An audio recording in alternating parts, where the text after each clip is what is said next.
All right, so hello everyone. Welcome back to the EduChat series. So joining us today will be a very interesting subject. I'm sure that a lot of you have already seen her when she was in our education summit previously. So for those of you who have just joined in, so just leave a comment down below. Let us know that you are here with us as we are about to start our session for today. So today we will have a very interesting topic that we will be discussing about as we're talking about education, right? So what's your definition of education? So many people, as I've been speaking to a lot of different educators out there, they have been talking all about academic success, how a child should be able to develop in a way that will enable them to be successful in life. When they graduated, are they able to contribute to the society as a better citizen in that case, right? So one of the very important points on education is not only all about academic success in terms of skill sets, in terms of how the children perform, but also more towards the humanistic value side. In other words, is this child going to grow up to be a noble person?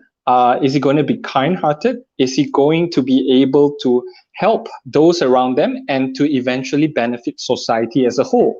So in today's session, we will be talking about all about the nurturing of noble values, as well as in terms of how do we cultivate a child to possess all of these values during the entire education process.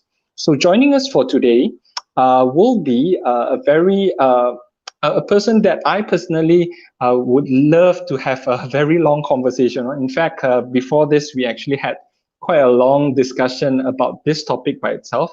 And I'm very pleased to invite her on our EduChat series for today to speak more about this. So without further ado, I would like to invite Ms. Lim Siew Li, principal from Tzu Chi International School, Kuala Lumpur, to come on stage to join us for our education chat for today. Welcome, Ms. Lim. Hi, everyone. A very good evening to all of you. I'm Miss Lim, the principal of Tzu Chi International School, Kuala Lumpur. Yeah. Right. So, Mm. so those of you who join in, you can send some send some love to Miss Lim as we're about to start our session for today. So, how's everything going, Miss Lim? I heard that you have been going through a very busy day today. Every day is a busy day for me. In fact, yeah. Wow. Since the school reopened, I think basically we just have to really look into everything, every details, whether the school is actually in compliance with the MOE guidelines in terms of the social distancing requirements. And of course, at the same time, how do we still provide quality education for our students even with all the Right. restriction? Yeah. And I think it's not easy, not only for us, I believe many schools as well, in fact for every school. Yeah, so it's a challenge for principal, for school leaders. Yeah. So well, I think what is most important for us is the passion for education that will really keep us going, no matter how difficult it might be or how challenging it might be. We just need to keep going, and really that will really help a lot and give me a lot of energy to do things better and to really serve the students and the parents better in the school. Yeah. Right. Yeah. Okay. So I guess before we start, just want to find out TCIS KL currently is school going on as usual already? How's the situation currently like in TCIS KL? School as usual. At the moment we have because we have classes for year 1 to year 4 for primary. For primary school, for secondary we have year 7 and year 8. Yeah, okay, because it's actually our first year in operation. So the school is not really in full capacity yet. Of course, we have our kindergarten as well. Yeah, Right. so everyone is trying their very best. Believe from our parents, students, teachers, the school management team are really doing our very best to ensure that we are we are complying to the social distancing requirement, and to also ensure that every one of us, we are actually respecting each other by protecting ourselves and protect others, wear our mask, to ensure that the school can be ongoing. So I think that is very important. That's right. Yeah, so just like to maybe a bit the background for those who are watching right now. So could you give us a bit background about TCISKL? I heard that you actually just started school earlier this year. A little bit background about that, and for those of them who have never heard of TCISKL before. Okay, just a background for those who have not heard of Tzu Chi International School, Kuala Lumpur. I came across this very interesting statement, this morning when I was actually browsing through the Malaysia International School Parent Support Group Facebook page. So somebody actually asked the parents to give a review on TCISKL. Very interestingly, this morning, So there were a lot of parents and say that, they're actually following our Facebook and things like that. So there was this parent who actually commented that I thought Tzu Chi is actually a charitable organization. How come they are actually involved in a profit-making business? All right. Okay. So to them, for Tzu Chi to actually start an international school, it's profit making. We are into this profit making business, and why are we starting an international school? What is the intention? What is the purpose of us starting an international school? Is it to make profit? Okay, all right. Because that's the impression that a lot of parents get when they think of international school. Okay, all right. Then the parents also commented that, I believe that it is a Buddhism-based school since it is started by a Buddhism organization. Okay. So I think I just want to take this opportunity to clarify a bit what is Tzu Chi International School. Okay. So first of all, it is definitely not for profit making. Okay. I remember on Friday I had lunch with one of my teachers. We were actually both from other international schools. Okay, we had experience teaching in other international schools. My teacher too, she was actually previously attached to 2 international schools before she actually joined Tzu Chi International School. So she made this statement. She said that with the fee that we are collecting, okay, and the kind of service that we provide for our parents and students, it's definitely worthwhile. Okay, so I was jokingly telling the teacher, I said, yeah, you are right. I say, I've been telling parents that we are actually collecting a 3rd-tier fee, but providing a 1st-tier service to the parents and students. Okay. So it is not a profit-making international school, honestly speaking. Education itself, the cost of education is very expensive. You think of how much the government have to subsidize education every year. So our kids, in a way, I think Malaysian children are very fortunate because we do have the opportunity to receive free education from our government. So every year you think about the expenses of sponsoring education. Okay, it's really huge. So unless you really collect very high fees, otherwise it's difficult for you to make profit. Okay, by getting into this education business. So I just want to clarify that it is not for profit international schools. So what do I mean by that? It simply means if we ever make any profit because of the number of students, okay, that enroll into our school, this profit is going to be generated into the improvement of the school. Okay, for example, like maintaining the facilities, offering scholarships, and offering even sponsorship for students to study in a school. So we are talking about that. So no one is actually going to take the profit of the school. Okay, it's going to be generated back to the school for the betterment of the school. So this is what we are talking about when we talk about not-for-profit international school. Okay, all right. So to clarify this, and of course, so like what I said, the parents say that, are we a Buddhist-based school? We are not a faith-based school. Yeah, we are not a faith-based school. So I just want to clarify that among our teachers, our staff, we actually come from different background, different education background, you know, in terms of our professionalism, in terms of our faith as well. Okay, our belief, our faith. Yeah, we have Muslim teachers, we have Hindu teachers, we have Christian teachers, you know, of course, Buddhist teachers. So it is not a faith-based school. Yeah, all right. So of course, when people hear the name Tzu Chi, immediately they actually tie the name Tzu Chi to Buddhism. Which is very normal. But then I just want to clarify here, it is not a faith-based school. Then what kind of school are we? Yeah, the next question.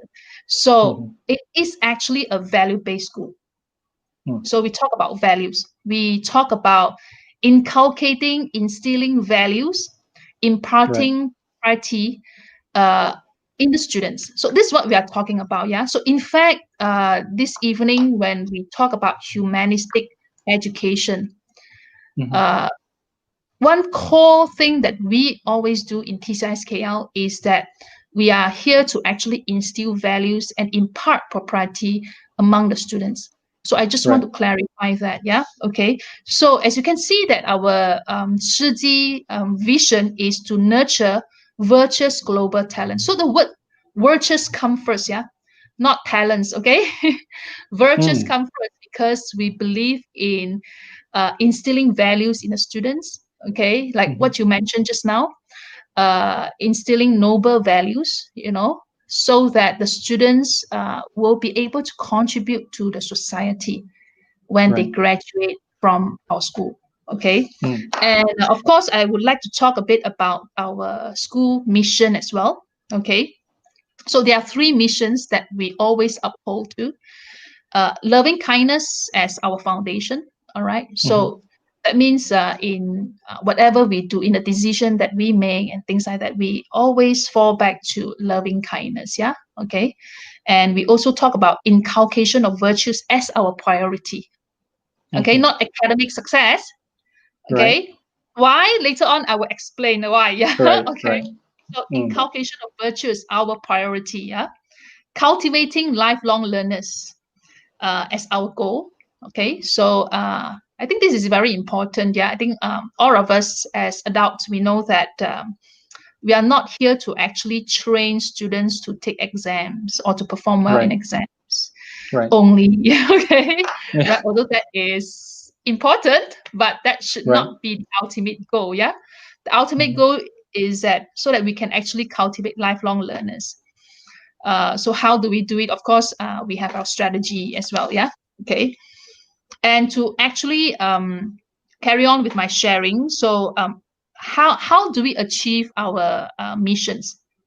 So there are a few things, like I said, the strategies. Yeah. So there are a few strategies that we will always really hold on to. Yeah. So when it comes to achieving the 3 missions, first of all, I would really want to emphasize on this. Okay. First of all, we are talking about a set of guided values.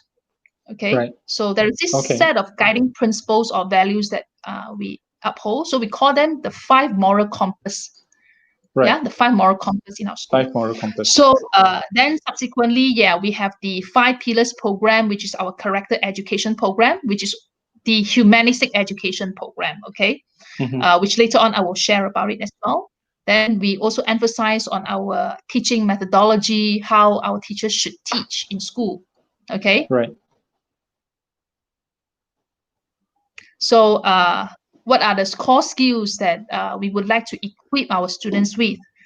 And then we also talk about our hopes. Yeah. So when we talk about hopes, we have hope on the school and things like that. Yeah. So let me share a bit about the moral compass, because this is important. Yeah. When we talk about humanistic value in education. So when we talk about moral compass, like I say, we are talking about a set of values, principles, okay, that the staff, and the students, and of course, hopefully our parents, okay, Right. will comply with. And this moral compass will eventually guide us to make important decisions in our life. All right. Right. So what are the 5 moral compass that we talk about? We talk about sincerity, integrity, faith, and steadfastness. Okay. Gratitude, respect, and love. Loving kindness, compassion, joy, and selfless giving. Mutual love and concerted effort to coexist in unity and harmony. Contentment, gratitude, understanding, and inclusiveness. Yeah, so these are the 5 moral compass that we talk about. Like I say, ultimately, every one of us, we will comply to this moral compass, yeah, including the principle. Okay, I take it very seriously because when you are placed in a leadership position, you have the authority to make decision. Am I right? Okay. Right. And so for me, I feel that it is even more important for me to always remind myself that I must actually act and make decision based on the moral compass. Right. Yeah. All right. Okay. Otherwise, then I'm not actually being a good role model to the students and the teachers. Okay. And this is very important because, like I say, if we are talking about nurturing virtuous global talents, values is important. Yeah. And why is value important? Honestly speaking, when when we are guided by a set of values, you will see that the society will be restored in an orderly manner. Right. Yeah. Think about a society, a community without moral values at all. They do whatever they want to do. Okay. They act on their impulse. There's no values. Okay. I can just take anything from anyone. I can just go and steal. I can just go and hurt anybody without value. Right. So you think about it, the society will be in chaotic situation. Am I right? Right. Yeah. So I moral mean, values like is actually very if a important. student, Okay. if a student is being given whatever it takes, please get the best result in your examination, then they will resort to many form of ways to get it. So moral value is actually a very important piece that has to be instilled. Otherwise, then they would do whatever it takes to get to that mission or the goal, right? Yeah, that's right. That's right. I think you have given us a very good example. If we do not have a set of values that actually guide us, in order to achieve the goal, we could actually use any way to do it. Yeah. All right. Which is, I mean, I believe all of us who are involved in education, we do not want to see this happen. Yeah. Okay. So let me of course talk a little bit further about Tzu Chi Humanistic education. Yeah. Okay. All right. So when we talk about Tzu Chi Humanistic education, like I say, the core of Tzu Chi Humanistic education is to impart propriety and instill values in the students. All right. Of course, for us, TCIS KL is actually the first international school in Malaysia. So people may ask, does your formula work? Okay. Okay. Right. Yeah. I guess more importantly is that what does it translate to, right? So what's the end product that we are looking at from a student going through the TCIS model, right? Yeah. I guess that would be the main question. Yeah. Yeah, that's right. So actually, of course, I think many of us know that Tzu Chi is originated from Taiwan. Okay. Right. So in Taiwan, there are already a few primary and secondary schools set up under this kind of model. Okay, and they are actually what we call implementing Tzu Chi Humanistic education in the school. Okay, so in a way, based on some of the output from this some of the schools in Taiwan, it is actually proven in a sense that when a child has a good moral foundation, when they are intrinsically transformed, okay, and motivated, their attitude towards learning will change, okay, and their grades will improve. Okay, so that's the reason why we say that inculcation of values is our priority, is not Right. academic achievements. Okay, so what is more important is that we focus on the inner self. Okay, so we focus on how to help the kids to be transformed to a better person, so that they're intrinsically motivated to do the right thing, to do what is meaningful in life. Okay, and then ultimately they see that, okay, academic result is important, okay, to help them to progress. Learning is important, okay, to help them to progress in life. So that's where we will see that the effect is actually long lasting. So when we talk about lifelong learners, yeah, not only instilling good habits, but the right perspective on learning should also be instilled. Yeah, I that's see. right. Would you Yeah. be able to give us some examples of what you mean by a right perspective in learning? So, of course, there's the extreme whereby you study every day, every single day to get good grades. But of course, there'll be a balance of that. Just want to find out what's your definition in terms of right perspective in learning from your perspective. Yeah. Yeah. That's a very good question, actually. Okay, so before I answer your question, so can I Right. just go on, to probably like maybe let the audiences know that Oh, I how see. do we So we lay instill down the that? foundation first for Yeah, the that's entire. right. So Okay. how Sure. how do we instill virtues and impart propriety, yeah, in the students? Mm-hmm. So there are actually 4 parts under humanistic education, yeah, in Okay. Tzu Chi, yeah. So first of all, we talk about life skills training. Okay, Okay. life skills training. All right. So what is life skills training? Life skills training is, the students' ability to actually manage their own life, their own daily life. Yeah, Mm-hmm. start from something very simple to Right. keep themselves clean, to keep the environment clean, to keep the place that they stay clean. Okay, all right. Right. And Okay. then to also like when they see people, they greet them politely. They are able to really like see that there is a need for them to actually organize themselves, yeah, Mm-hmm. daily. So yeah, so we are talking about that kind of life skills training. So that's the reason why you will see that like our students are actually trained to do cleaning tasks, yeah, to Okay. keep the school environment clean, yeah. So Mm-hmm. that's also one of the reasons why you will see that our kids are on their apron. They learn to serve others.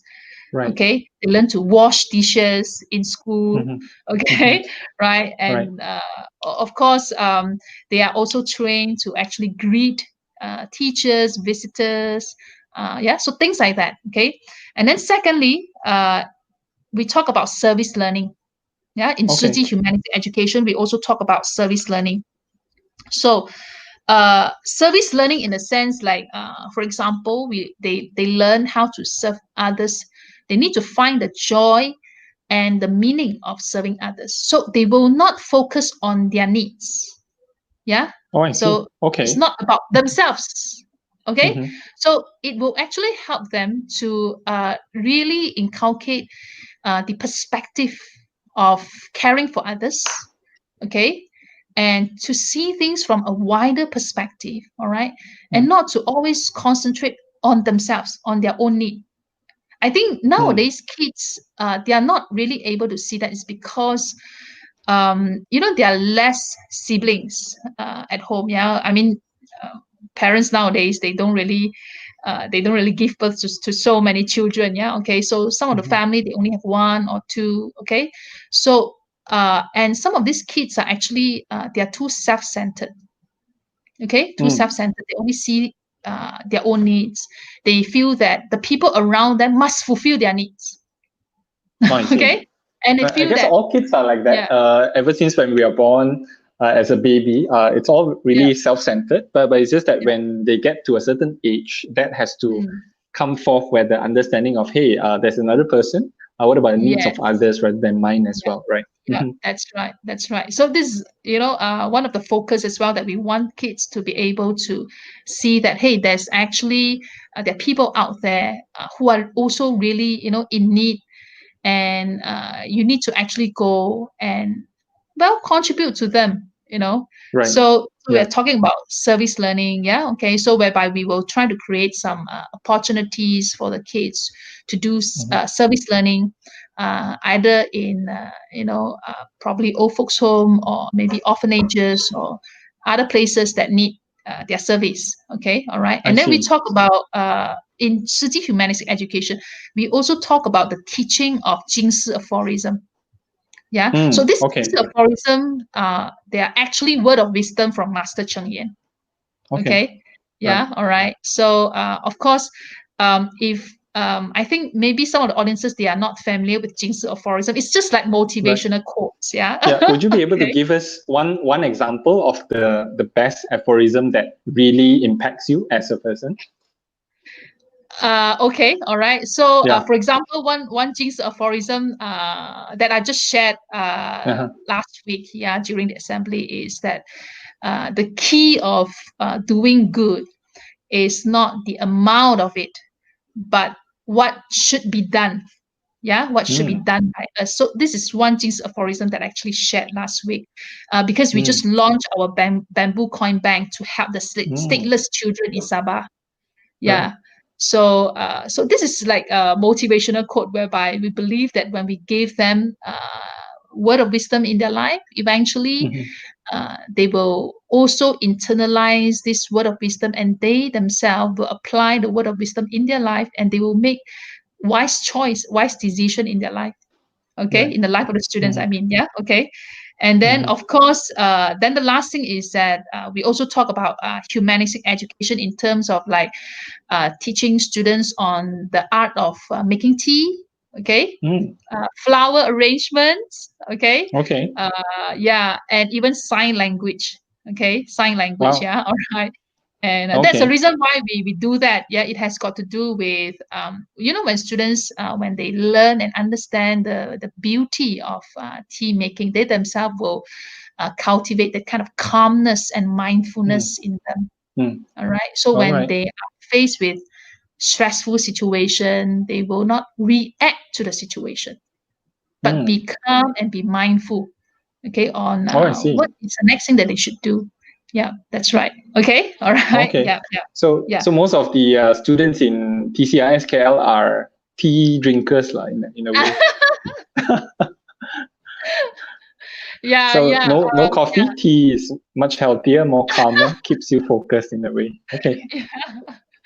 Okay, all right. So well, because of the MCO period, so we were not able to do that. So we are going to start teaching them the art of tea making somewhere in September. Right.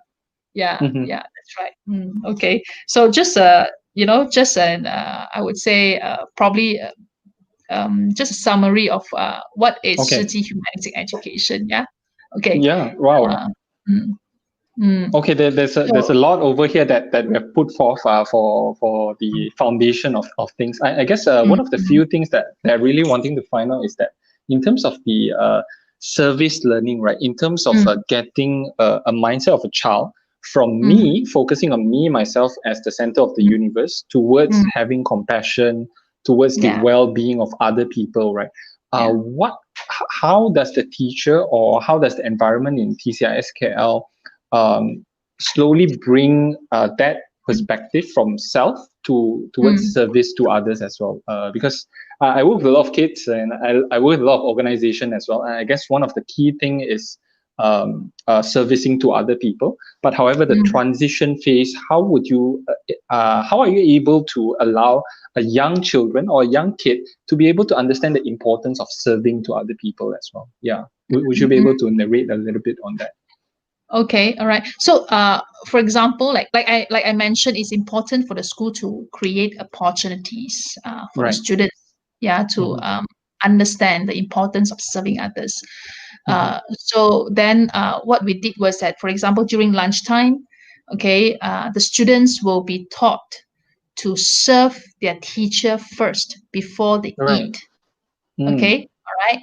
And then the students will also be trained to actually serve their classmates, okay, before they eat. And then they will be the last one to actually take their portion. So those lunch servers, we call them lunch servers. So these kids will actually take turn to serve. All right. So from from there, they will understand the importance of looking into the interests of other people first, before they even feel their hungry stomach. Okay, all right. So this is one example. Obviously, this is just one example. And then during the humanistic lessons, the humanistic teachers will also try to create opportunities for the kids to do that. For example, when they go back, they're always reminded that when they go back, they should actually look at the needs of the parents. Okay, so they are actually encouraged to do the same, serve the parents, serve the families before they eat, and help to ease the burden of their parents by sharing some of the household chores and things like that. So these are some of the things that will be constantly reminded in the students. So this is one example. We talk about service learning. Of course, we wish to bring the students out to do community service, okay, but we are not able to do so because of MCO this year.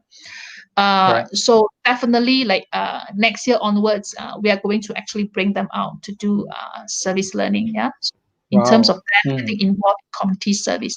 In fact, in our report card that we designed, there is this column under the CCA progress report. There is this column whereby we actually highlight voluntary and community service achievements. Okay. So whatever community service or community service that they actually do, okay, it will be highlighted in their report card as well. So these are some of the things that we are actually planning to do with the students. But like I said, because we are a new school and then with MCO and things like that, so we are not able to materialize some of these things this year. Okay. So in a way, for students to really understand the importance of helping other people, is really to put them in the situation whereby they are able to help others, and I guess the process of it allows them to understand and to possess the joy in the process of helping other people as well. So that's very interesting. I see that this is very important because it is not just like, you go to another moral education lesson, okay, and just listen to the joy of helping others, but without doing it yourself and experience the joy yourself. I think the putting them into action is very important. Putting values into action is very important. So it's not just like you just sit there and listen. All right, how happy you will be, or how joyful, or how contented you will be if you help others, but they need to actually experience it themselves. Experiential learning. So this is very important. So in a way, let's say, for example, after the process, let's say in the helping other people, do they actually get debriefed? Do they share their thoughts? How do they feel and things like that? How's their reaction initially when they're put in this type of situation? Well, basically, of course, they'll be given the opportunity to share. Okay, so what happened is that, like, during our online assemblies, at the moment we're actually conducting our online assemblies because we can't have physical assemblies, so we are conducting our online assemblies. So students are always given the chance to actually share their thoughts. Okay, all right. So I remember a few weeks ago, students were actually given a challenge. Okay, challenge. What we call a 21-day selfless love challenge. That is actually part of their holiday homework, their holiday assignment. Designed by the humanistic teachers. So whereby students are actually challenged to do a good deed consecutively for 21 days. All right. So what happened was that after that, students were actually asked to share their thoughts on how they feel about the assignment and what they learned from the assignment. So we have actually shared quite a few video clips in our school FB as well, in our school Facebook. All right. So if any audiences, if you're interested, you can actually go and visit our Facebook and try to look under the 21-day selfless love challenge. So that's right. So you can see that how students are actually inspired how they are really, how they feel about doing a good deed a day, and how this ultimately change their perspective and change their life at the end of the 21 days. Yeah. So I remember I shared with them in the assembly, I told them that actually to inculcate a habit, a good habit, yeah, it depends on the type of habit that we want to inculcate, obviously. Okay. Some take actually more than 21 days. Yeah. Right. Okay. According to some psychological research, some take more than 21 days, 60 days, 120 days. Yeah. All right. Right. To inculcate a good habit. So that 21 days is just a taste for the students to experience, okay, to experience something meaningful in their life. But they are actually challenged to, of course, keep to that kind of habit, yeah, good habit and good value. All right. And so ultimately it becomes so internalized in them that they will be a transformed individual. Yeah. Right. Yeah. Okay. Okay. And I So, believe that is okay. something that any school teacher can actually do with the students. Right. Yeah, I can definitely one think of it. of, So we yeah. talk about during MCO, then so there's like classroom assignments, mathematics, science, and things like that. So yeah, so for a change, 21 days of selfless. So doing good deeds for 21 days. So one good deed a day, right?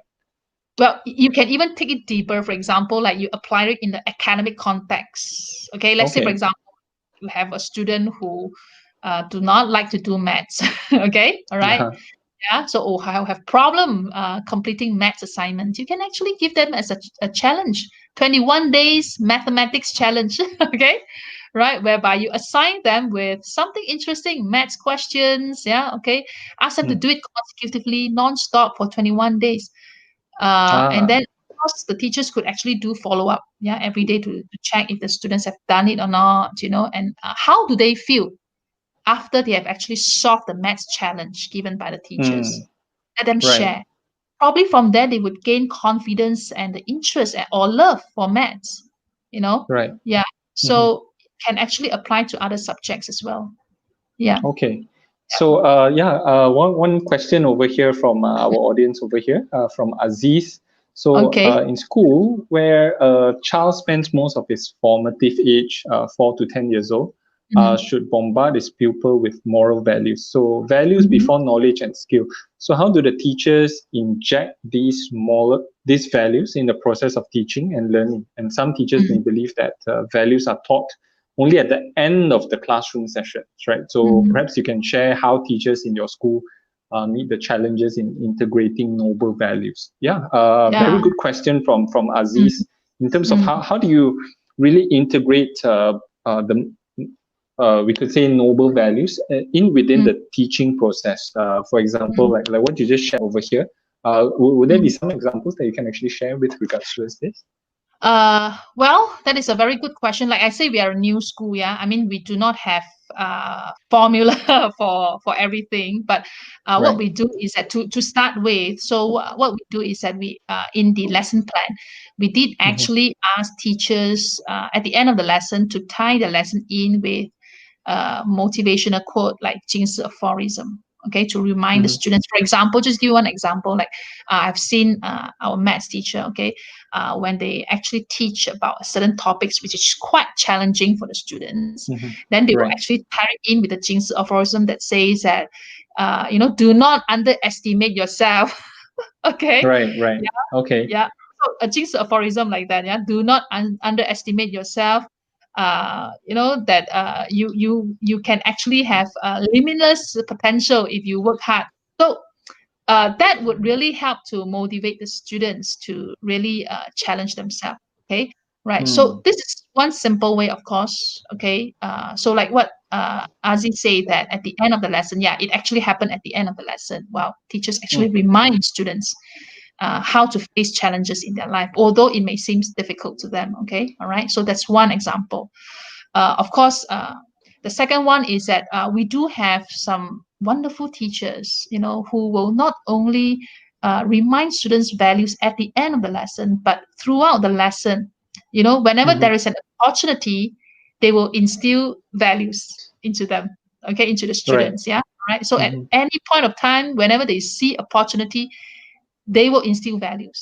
Okay. So actually there is a terminology for this, let me translate directly from Mandarin. Yeah. Okay. What we call is opportunity education. Yeah. Okay. That means you actually grab every opportunity that you see that is fit, okay, that is deemed fit to actually instill values in the students.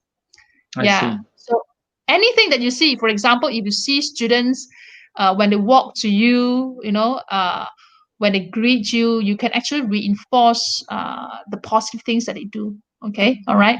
So let me just share with you the other day. What happened was that I was actually sitting in the principal's office. So I had two students who actually walked past the principal office. They didn't know that I was in the office.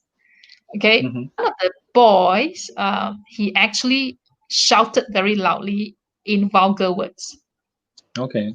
Right. Yeah, because he was actually he shouted the vulgar words to another friend, okay, who was like really standing far away. So he shouted because the friend actually said something not so nice to him, so he couldn't take it and he shouted vulgar words.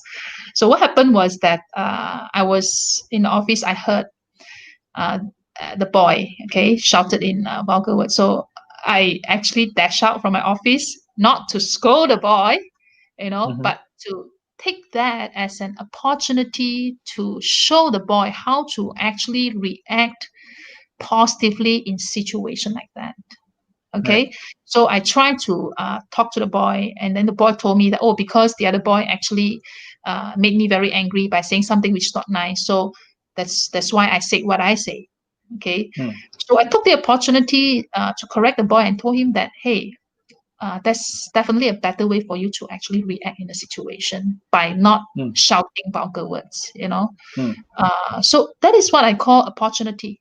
Okay, so even in the classrooms, I think teachers have plenty of opportunity to grab hold of different situation to guide students on what is the right way to react in different situations. I mean, I believe teachers, you have faced situations such as students challenge you, okay, or students humiliate you, okay. Right. How do you react as a teacher? Right. Yeah. So do you get angry with them? Okay. Do you scold them? Or you take that as an opportunity to guide them what is the right thing that they should say or they should react under this kind of circumstance. So I think that is very important. Yeah. Okay. But of course, I'm not saying that all my teachers are able to do that. I mean, we are all human beings. Put it this way. Yeah. Educators, principals, teachers, we are all human beings. I think it is very natural for us to react in a in a human way. Okay, is that okay? Get angry, we scold the students, and that's it. We try to stop them or silence them. But I believe that once we ourselves are actually aware, okay, or equipped with all these values, we would know what is the right thing to do when we are faced with situations like that. Yeah. Yeah. Okay. Yeah, it reminds me of the story, the age-old story of George Washington. So cut down the tree, and then the dad used that opportunity to teach him about honesty, right? So yeah, I guess it requires some form of understanding as well of the teacher and the student. So in a way, how would you train your teachers to take hold of opportunities like this to instill moral values? It's what I'm really curious about, because I see that TCISKL is one of the schools or institutions out there that really emphasizes in humanistic value, and you put that as a very top priority, right? So in contrary or in comparison to other schools out there, how does it really incorporate within the web of the daily activities in the school? So for example, if I were to walk into TCISKL, right, how would the education be different in a way that you actually put humanistic value as one of the top priorities in the education process? Yeah. So that's a very good question. Yeah. So humanistic values is our top priority. Okay. So definitely, in TCISKL. But like I say, we are all human beings. Okay, so in the journey of guiding students to be a better person, I think we ourselves, the teachers and the principal, we learn, in the process. Okay, Right. so and I also mentioned that we are not angels. Yeah. Okay, there are times where we will not make the right decision because of many reasons. Yeah. Okay. Right. So if there is a situation, if I see that the teachers are not really reacting correctly, okay, I will try my best to talk to them, okay, by using some examples, okay, my own examples, how I would actually, talk to the students, and if this actually happened to me, how would I react to the situation? So I would see myself like a mentor, okay, and a role model to ensure that humanistic values is actually practiced in school. Of course, the way I treat the teachers as well. Okay, so I think that is also very important, because if the teachers don't really see that humanistic values in the leadership, I don't think they will be inspired to impart that values or to uphold the values in them. Yeah. Okay. But honestly speaking, we have not really come up with a system, okay, or professional development courses to or to train our students, train our teachers, on how to apply humanistic values in their TNL, teaching and learning. Okay, but that is something that we'll be doing. Yeah. Okay, so at the moment, it's always like whenever we see it or whenever I hear something which I feel that the teachers need to be reminded of our values, then I will talk to them. Yeah, I will talk to them, and it's about showing them real life example and how would I react, if I were them as a teacher. Okay, yeah, so provide guidance to the teachers. Yeah. I see. Yeah. Okay. Yeah. Okay. So another question also from Aziz over here. Let's have since we're talking about this, right? So moral values can also be inculcated through social societies, uniform bodies, schools, drama. So what are the unique events or activities in your school for serving that purpose in inculcating moral values from that? Okay, right. So actually, moral values can be inculcated through not only co-curricular activities, but just now, as we mentioned, even during lessons. Yeah. Okay. During lessons, during co-curricular activities. Yeah. So if we are really talking about unique events and activities in our school, one of the unique thing that we actually mentioned just now was the humanistic lessons. Okay, so the humanistic teachers will actually take time to plan their lessons accordingly, all right, to ensure that these values are actually inculcated in the students. Yeah, all right, that's one. Okay, so what are the events and activities that they have done so far by the humanities teachers? They have done sort of like during the teaching and learning, they have actually done activities like, for example, we will take hold of Father's Day, Mother's Day, some special festivals to actually help students to see the importance of values. Okay, right. So that's one. And then, of course, they will also make use of different opportunities, yeah, okay, to teach students values such as environmental protection, yeah. So there was one event that we wanted to do, which is in conjunction with Earth Day, all right, to teach students on the importance of environmental issues and their responsibility to protect the environment. But it was not. We were not able to carry out because of MCO. All right, so we have to actually postpone it. Yeah, so we make use of some of these opportunities to actually organize events and activities, which is aligned with the values. Yeah. Okay. So when we talk about uniform bodies, drama, sports, public speaking, it has to be embedded, lah. Yeah, it has to be embedded in a sense. For example, like public speaking. While I'm training you on the skill of public speaking, I could actually choose topic which is related to values. I see. Yeah. Okay. Right. Okay. right? Yeah. Mm-hmm. So while I teach you on art or music, the theme, okay, can be carefully planned, which is aligned to the Mm-hmm. values. So these are the Mm. things that you can actually do. Yeah. Yeah. Okay. Right. Yeah. So Aziz, hope those are some examples from here. But actually, if towards my discussion with Ms. Lim, right, there are many activities that I've seen that has been carried forth in TCIS KL. So for those of you watching also, so probably later we'll be showing you one of the ways that you can find out more informations with regards to the activities that's happening in TCIS KL. So stay tuned. Shortly in a while, we'll be revealing how you can actually get some info into this as well. Okay, so Ms. Lim, a few questions as well from my side. I guess end of the day, humanistic value, it's something related to allow the students to distinguish between right and wrong, what's appropriate, what's not appropriate in that manner in dealing with life and such.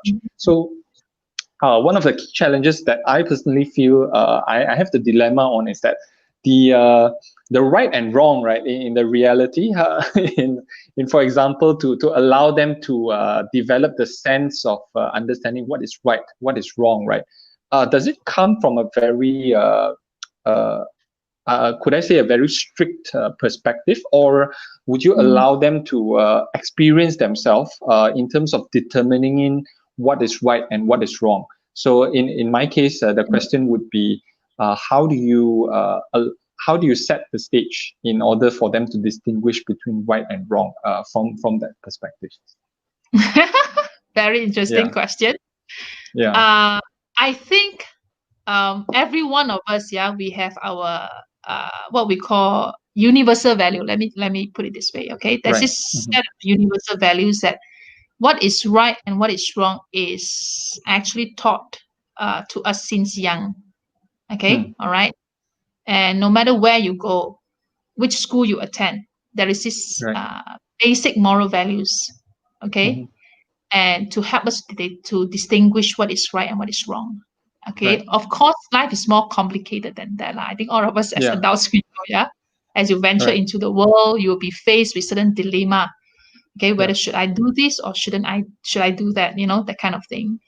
Mm-hmm. Uh, I remember I actually told my teachers, I say, what is more important is to actually teach students the principle. Right. Okay, I think in a lot of things that we do, that's why I say it's guided by a set of principles that we hold on to. Okay. Mm-hmm. Then there are a lot of gray areas. All right. It is entirely up to you to actually discern and decide what is appropriate and what is not appropriate. I think Mm, nobody could actually control your action. Okay. mm-hmm. Ultimately, every one of us, we have to take responsibility on our action and our decision. Right. Okay. So I can't guarantee you that if we inculcate values in our students since young, Mm-hmm. then later on they will be 100% doing the right thing at all times. Yeah. Okay. Right. I think nobody could Exactly. guarantee you that. Okay.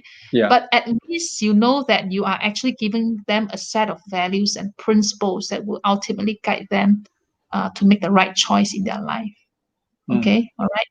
right. So yeah, I think it is important for us to realize that. And then there are certain things that I say, which is gray area. Some people Mm-hmm. think that it's okay, some people think that it is not okay. Yeah. Right. Right. So that's where your principle comes. That's where your moral compass comes. You talk about, let's say, for example, when talk about love. Okay, when you talk about love. So what is love? The definition of love. What is love? If you're guided by love, I'm sure you will not do things to hurt others. Right. Am I right? Okay, if you're Right. guided by Mm-hmm. principle, love. Okay, Mm-hmm. so Mm-hmm. which means to say, in the decision that you make, okay, whether you should do this or not, you will Mm-hmm. think, will my action hurt the people around me? Right. Or will my action bring hurt to other people? Mm-hmm. Okay, so then we transcend further, okay, to a Mm-hmm. more noble kind of love. We'll talk about Mm-hmm. putting other people's interests above our own interests. Oh, I see. Okay, Okay. yeah. Mm-hmm. So when you have this principle that actually guide you, then it's easier for you to make choices in life when you're faced with struggles. Yeah. Whether should I do this or should I not do this?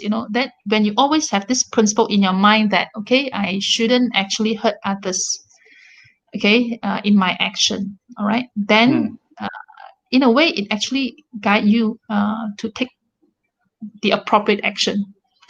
I see. Okay. Right. So I guess a lot of teachers might be asking as well, okay, so in TCIS Cal, definitely when you're dealing with kids, there's definitely going to be those naughty kids or those who are slightly rebellious in that way. So in this situation, right, how would a teacher at the same time have to balance in between maintaining a humanistic culture to be noble and kind towards the kids, but an example to be able to work with so-called naughty kids in that relation? Would you be able to share with us how in this situation would the teacher really react when the student actually came up to be rebellious or in terms of to be slightly naughty in that case? Yeah.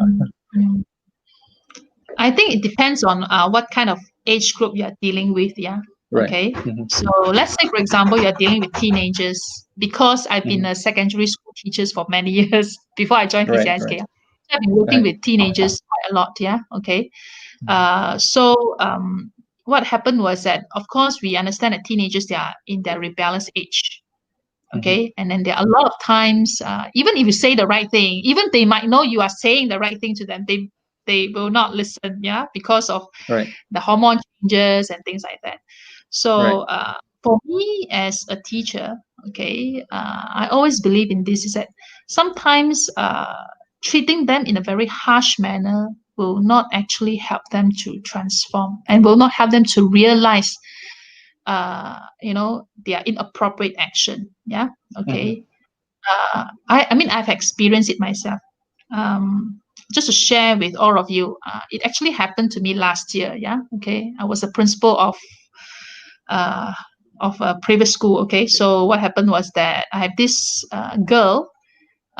She obviously she was going through this this rebellious period. Okay. So we were trying to tighten the school rules and regulation. Okay. I was trying to tighten the school rules and regulations. So I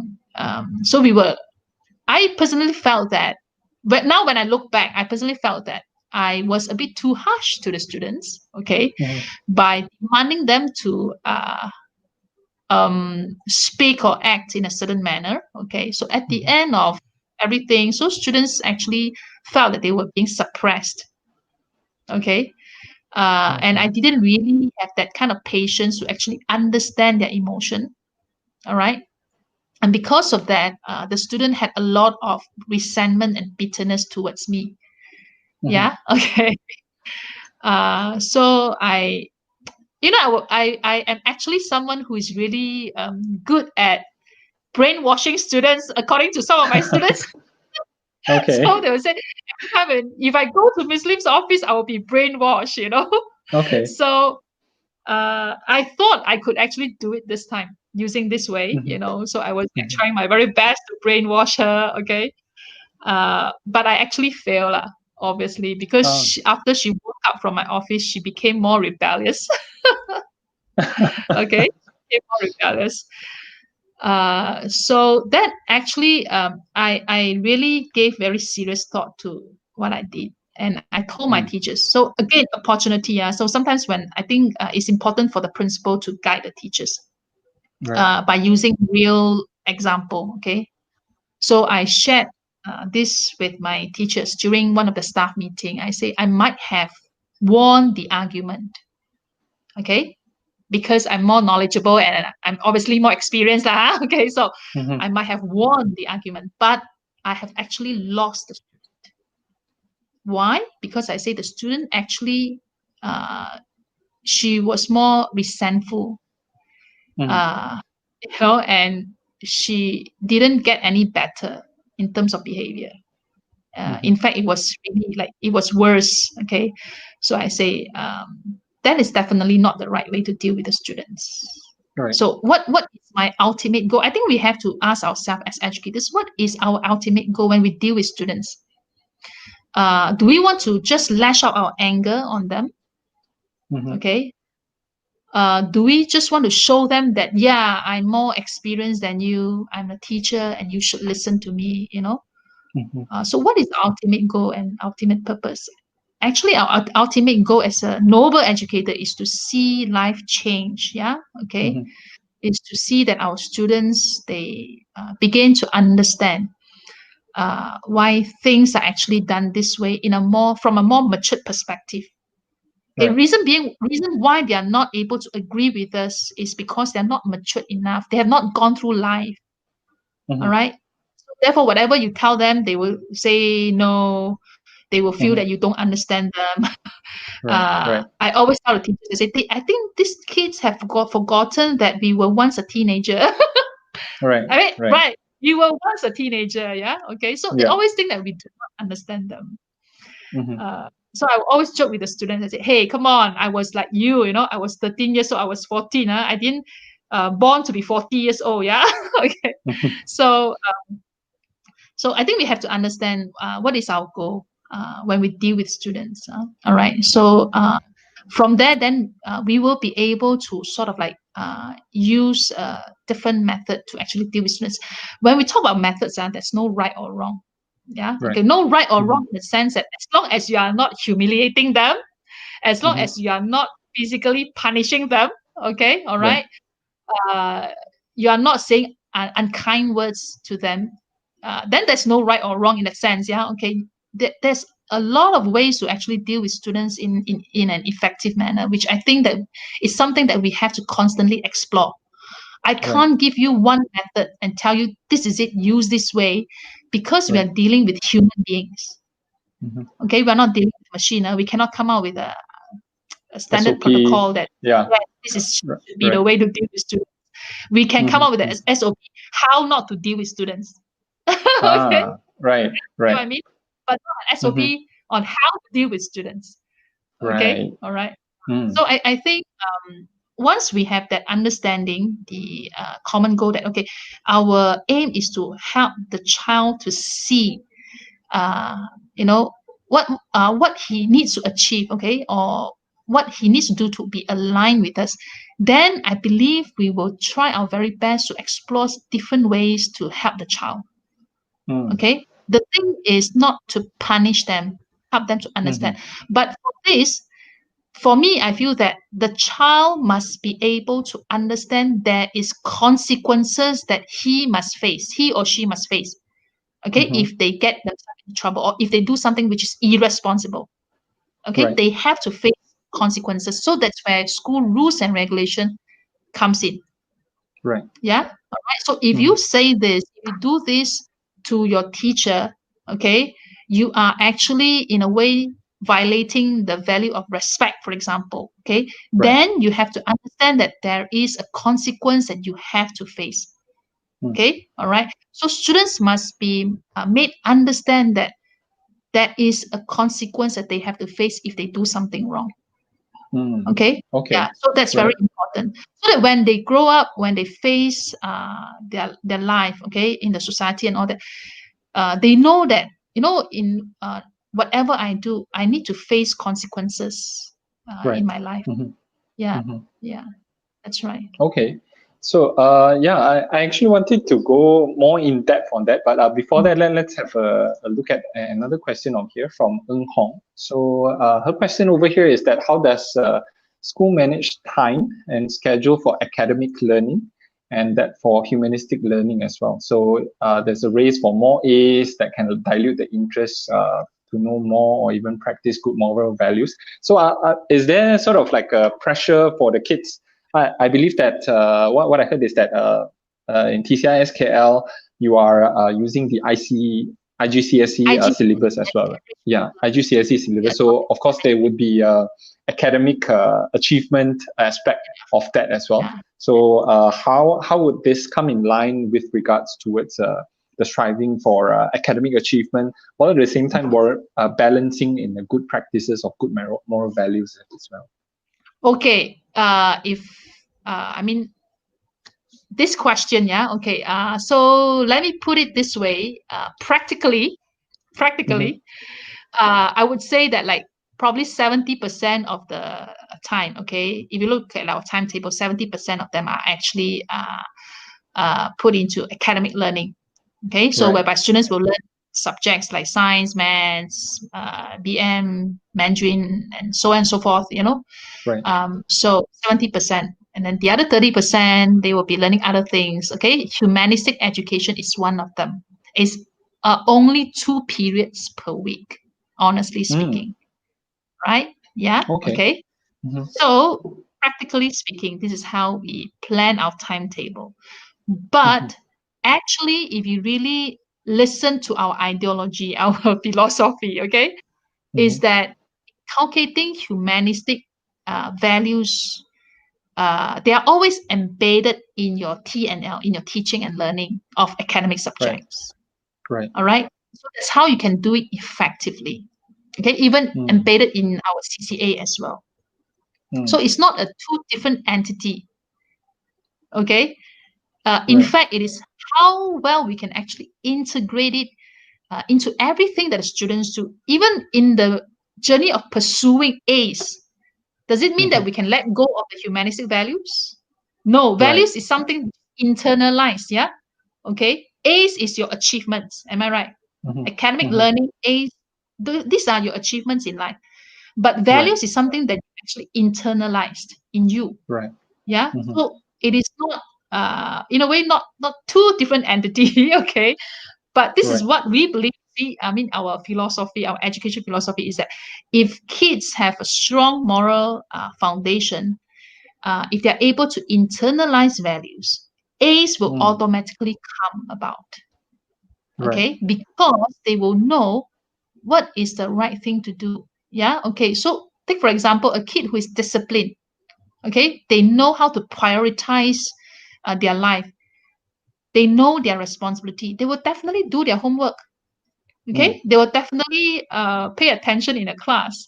All right, they will definitely pursue their interests for their own good, for their own future. All right, of course, we have to also understand not everyone is academically inclined. Some kids, no matter how hard they try, they just cannot get an A. Yeah, I don't know whether some of the teachers here, do you agree with me or not? I mean, I've been teaching for so many years. I've seen some of my students, some of them are really hardworking, but no matter how hard they try, they just cannot achieve an A. Okay? Oh, I see. But I always Okay. tell the students, say it is not the A, but it is the process of it. Okay, when you invest your time, when you really discipline yourself to do the right thing, even if you don't get A, but at the end of the day, you actually, what do you get? You learn the value of putting in effort, okay, the hard work. All right, and eventually this is more important than A's, isn't it? Yeah, when you go out to the society, it's not the A's, it's actually the effort, okay, that you put in, the hard work. You understand that, hey, actually for me to be successful in life, I need to put in hard work. I've also seen kids, they do not really need to put in hard work, they're just smart and they can get A. Right. I've students like that, they don't study but they can get A. But I always tell the students, I'm really worried for you, because I will tell the students, I want you to understand that, yeah, I'm happy that you get A, okay, but have you actually thought through the process of you getting A? Yeah. Well, it could be you are very lucky. It could be you are very fortunate, but life is not like, yeah, you cannot always rely on luck. Yeah, in order to be successful in life. Yeah. Right. So yeah, that's. I don't know whether I have actually answered. That's Mr. Ng, right? Mr. Ng's question. Ng Hong's question. Yeah. Yeah. Right. That's right. Okay. Yeah, so I guess like what you were mentioning over here, it brings in a story that I actually wanted to share as well. In Japan, there's like this very famous sushi master. He's close to about 100 years old. So they had this camera crew of video person following him towards the entire day on how he prepares for his daily when he's serving people, right?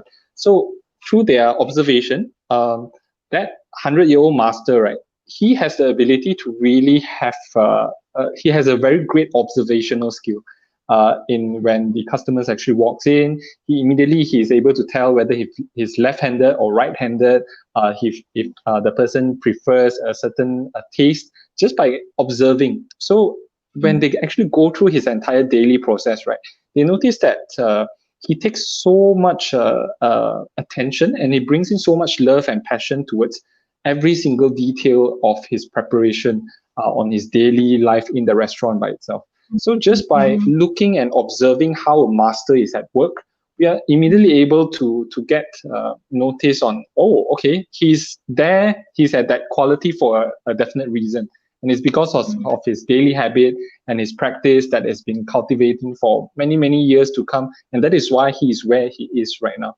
So that leads to my next question, which is that to be able to teach students through examples, right? So I guess it's a very important aspect whereby students out there, it's no longer, hey, you must do good to other people, you must be so and so and so in whatsoever situation. But end of the day, the person that is talking about it is not practicing at all. So that comes to the question whereby leading by example or showing, walking the talk, right? So in that way, how important is it in incorporating the walking the talk part in this humanistic value education? And how does actually TCISKL, in a way, through the group of teachers and the communities alongside of them, being able to display all this type of value through the walk and talk perspective?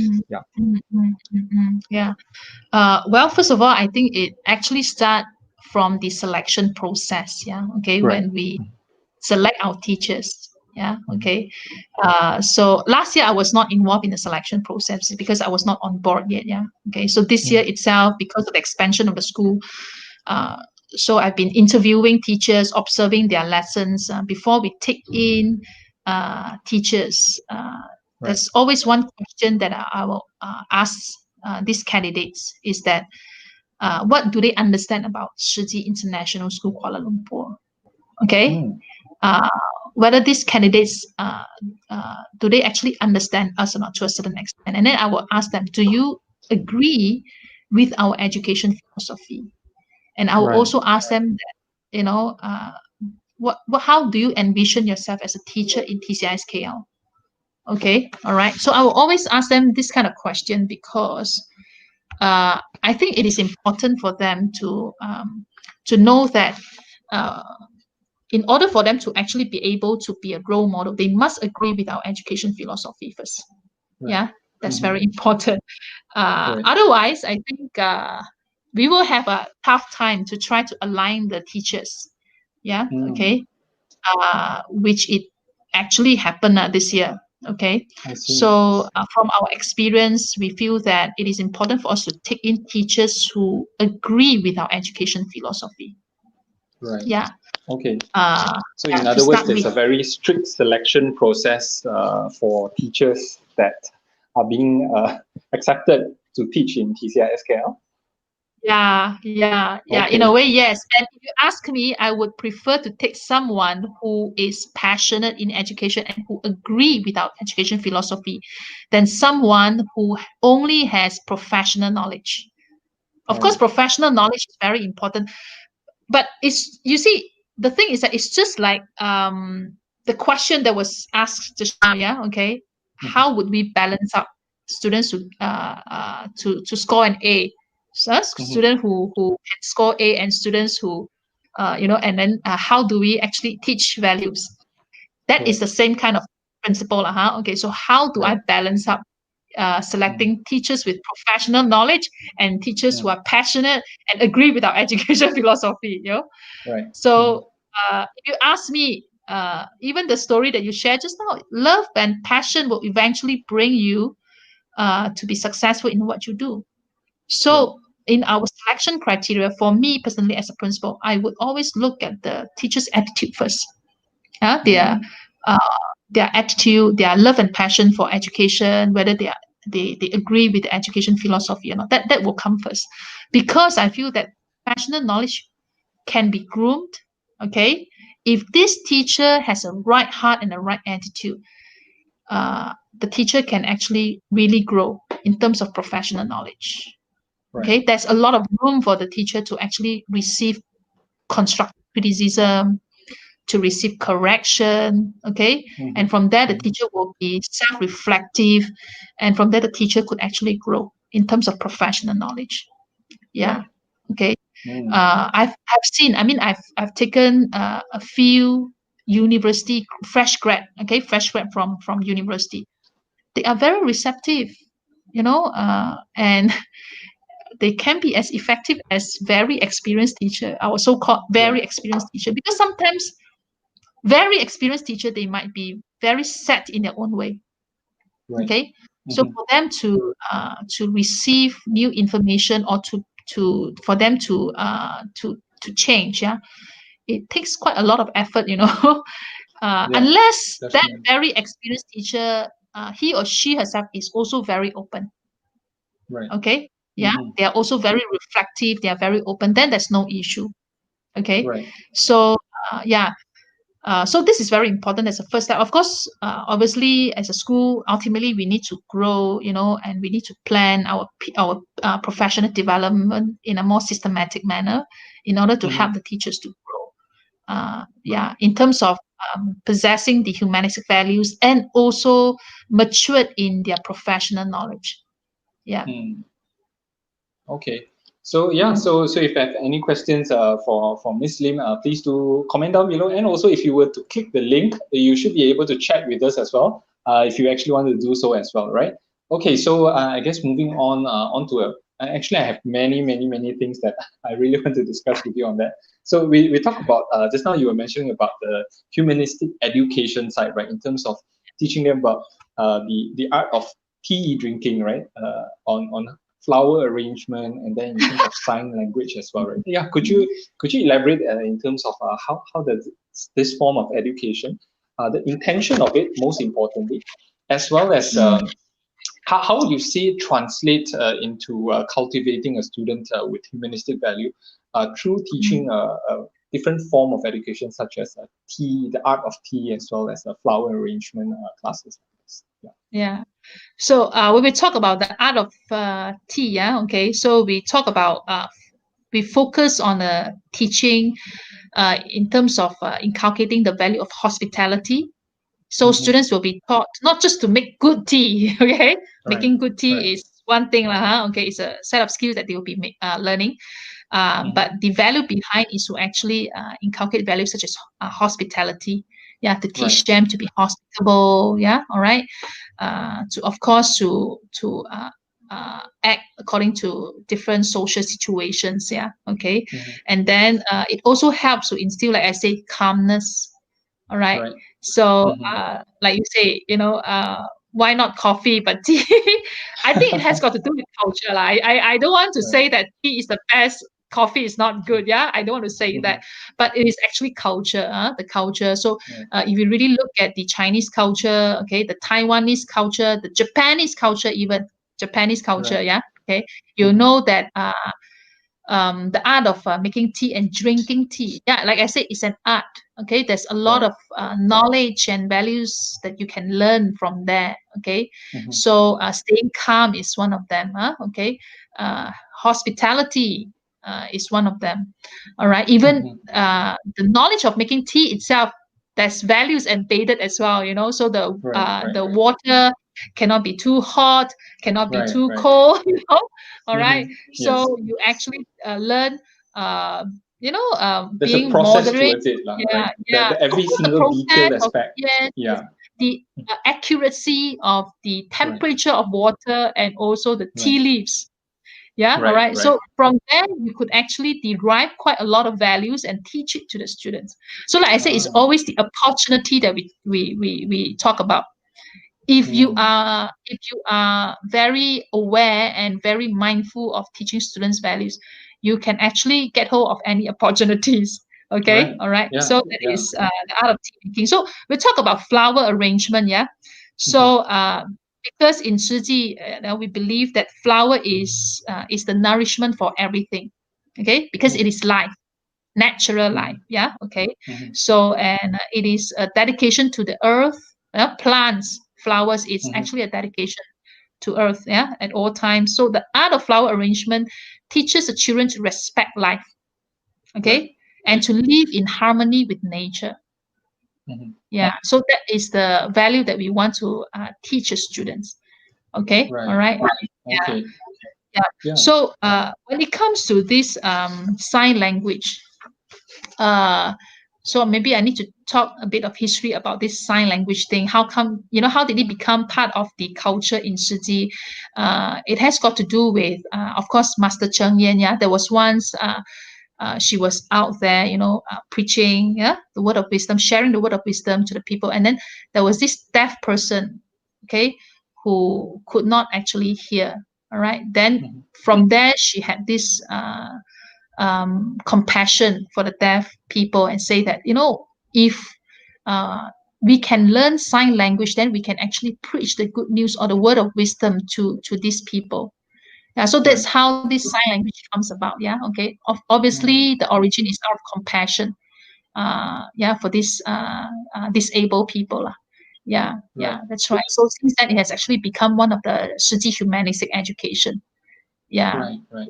And I've, by the way, I've seen some of the activities by Tzu Chi Foundation as well. Is that thousands of people doing the same sign language? It's really not easy feat. So imagine 1,000 people in a stadium doing the same sign language, and everyone is like completely on time, and it's completely choreographed in a very perfectly manner, well executed in that way. And from there, immediately I can immediately feel that, wow, the integration and the non-verbal communication in between all of those who are performing that one single act, wow, it really brings in the unity aspect of it that really touches me as a person deep down in my heart, that wow, you can actually get so many people to do one single action in a very focused manner, which is something that I'm very, very heartfelt even down to this day as well, as I'm thinking, wow, the situation over there. So actually it is true, because in Tzu Chi organization, they emphasize a lot on group beauty. Okay, so group beauty, in other words, it's actually unity, team spirit. Okay, team spirit, unity. So but it can only be achieved when an individual is refined. Okay. So refinement in the sense that in terms of your values, okay, you see that it's important to actually stay in harmony, to coexist with one another. That's where unity will come. Okay, that's where this group beauty will.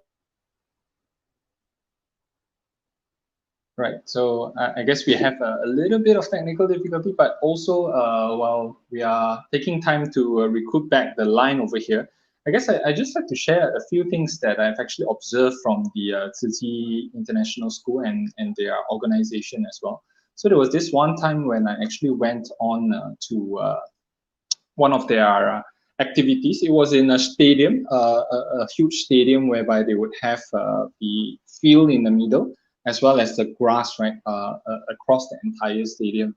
And what happens was that during that time, as I was observing the preparation process of it, right, and I'm observing thousands upon thousands of their members actually came down together to prepare every single detail of the preparation, right, in a very calm and in a very, very poised manner. So what do I mean by that? For example, in the stadium, right, they would actually have, for example, numbering, so that they would actually know where everyone would actually have to stand. So you're thinking about thousands of people with a label that is being stapled onto the ground, right? So everyone would eventually know where to actually stand in the entire stadium, right? So the very interesting thing is this, that at the end of the entire event, right, what I actually observed, right, was actually very interesting in the way that after the entire event, imagine there's like 1,000 over labels stapled onto the ground in that stadium by itself. And the cleaning up process was that every single one of them actually bent down to not only collect the paper or the label that is on the ground, but also to collect every single stapler. So there's like 1,000 over labels with thousands over of stapler. they didn't neglect even one stapler during the cleanup process. And that is where I find out that, wow, there's so much detail that is being brought forth in a simple act of cleaning up as well. And what I see is that not only one person is doing that, and it's like thousands of people that are doing that as well. So yeah, so welcome back again, Ms. Lim. Yeah, well, I I'm was so talking, sorry.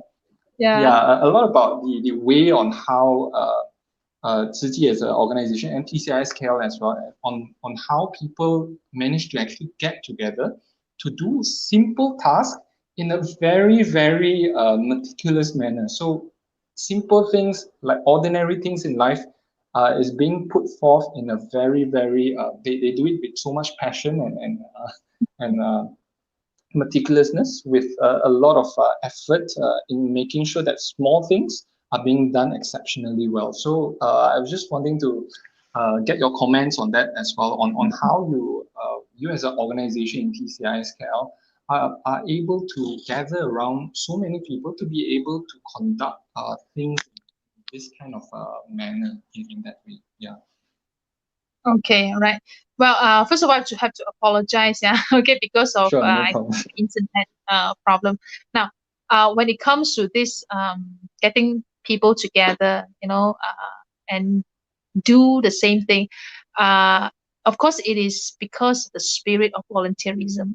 That's what Right, Tzu Chi has always been promoting. Yeah, okay, the spirit of volunteerism. Of course, the values that Tzu Chi promote as well. Okay, great love, the spirit of great love. Yeah, the spirit of what we call selfless giving. All these are important values because, like I right, say, when you have these values in you, then you'll be able to work harmoniously as a team, and then you will see the meaning of doing all this.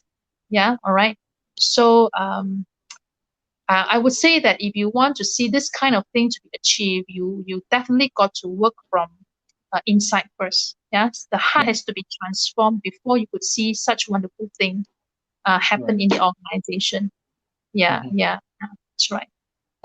No, I guess in the matter of 2020, it's people are putting a lot of emphasis in individualism, individual success, and individual achievement in that manner.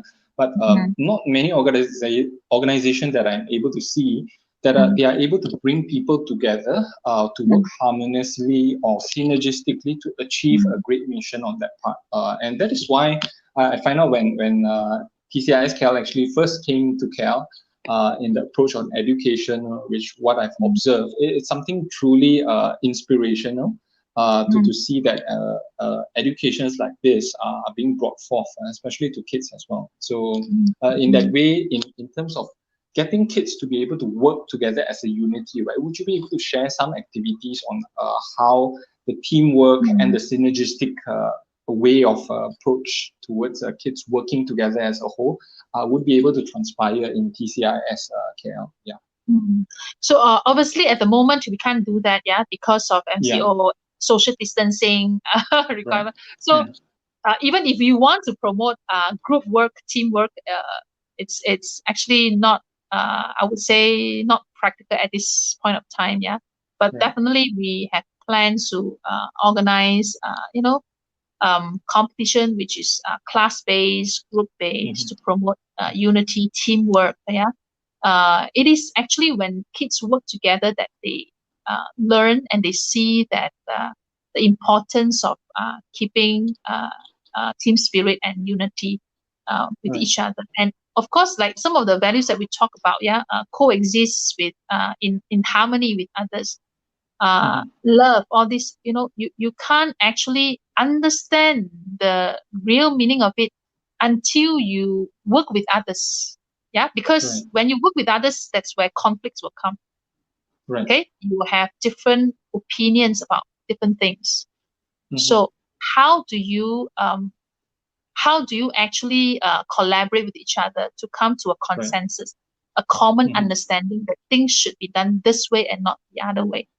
So Right. in Shiji, we always use the word common understanding. Yeah, Ah. okay, Mm. and that is in the midst of collaborating with one another. Okay, Mm-hmm. we would want to come to a common understanding how things should be done, how things should be carried out. Okay, of course, this is a process. It's not so easy. Even in our school now, so there's certain things, there's certain times where we establish certain SOP, whereby we still see that not everybody could actually follow. There are many factors why, because sometimes it's because people are ignorant, they don't know the importance of it. Sometimes people miss the information and things like that.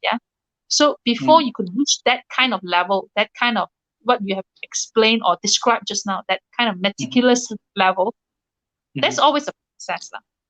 TCISKL is relatively a new school. It's a new school. So it will be too unrealistic for me to tell you that we have already reached that stage.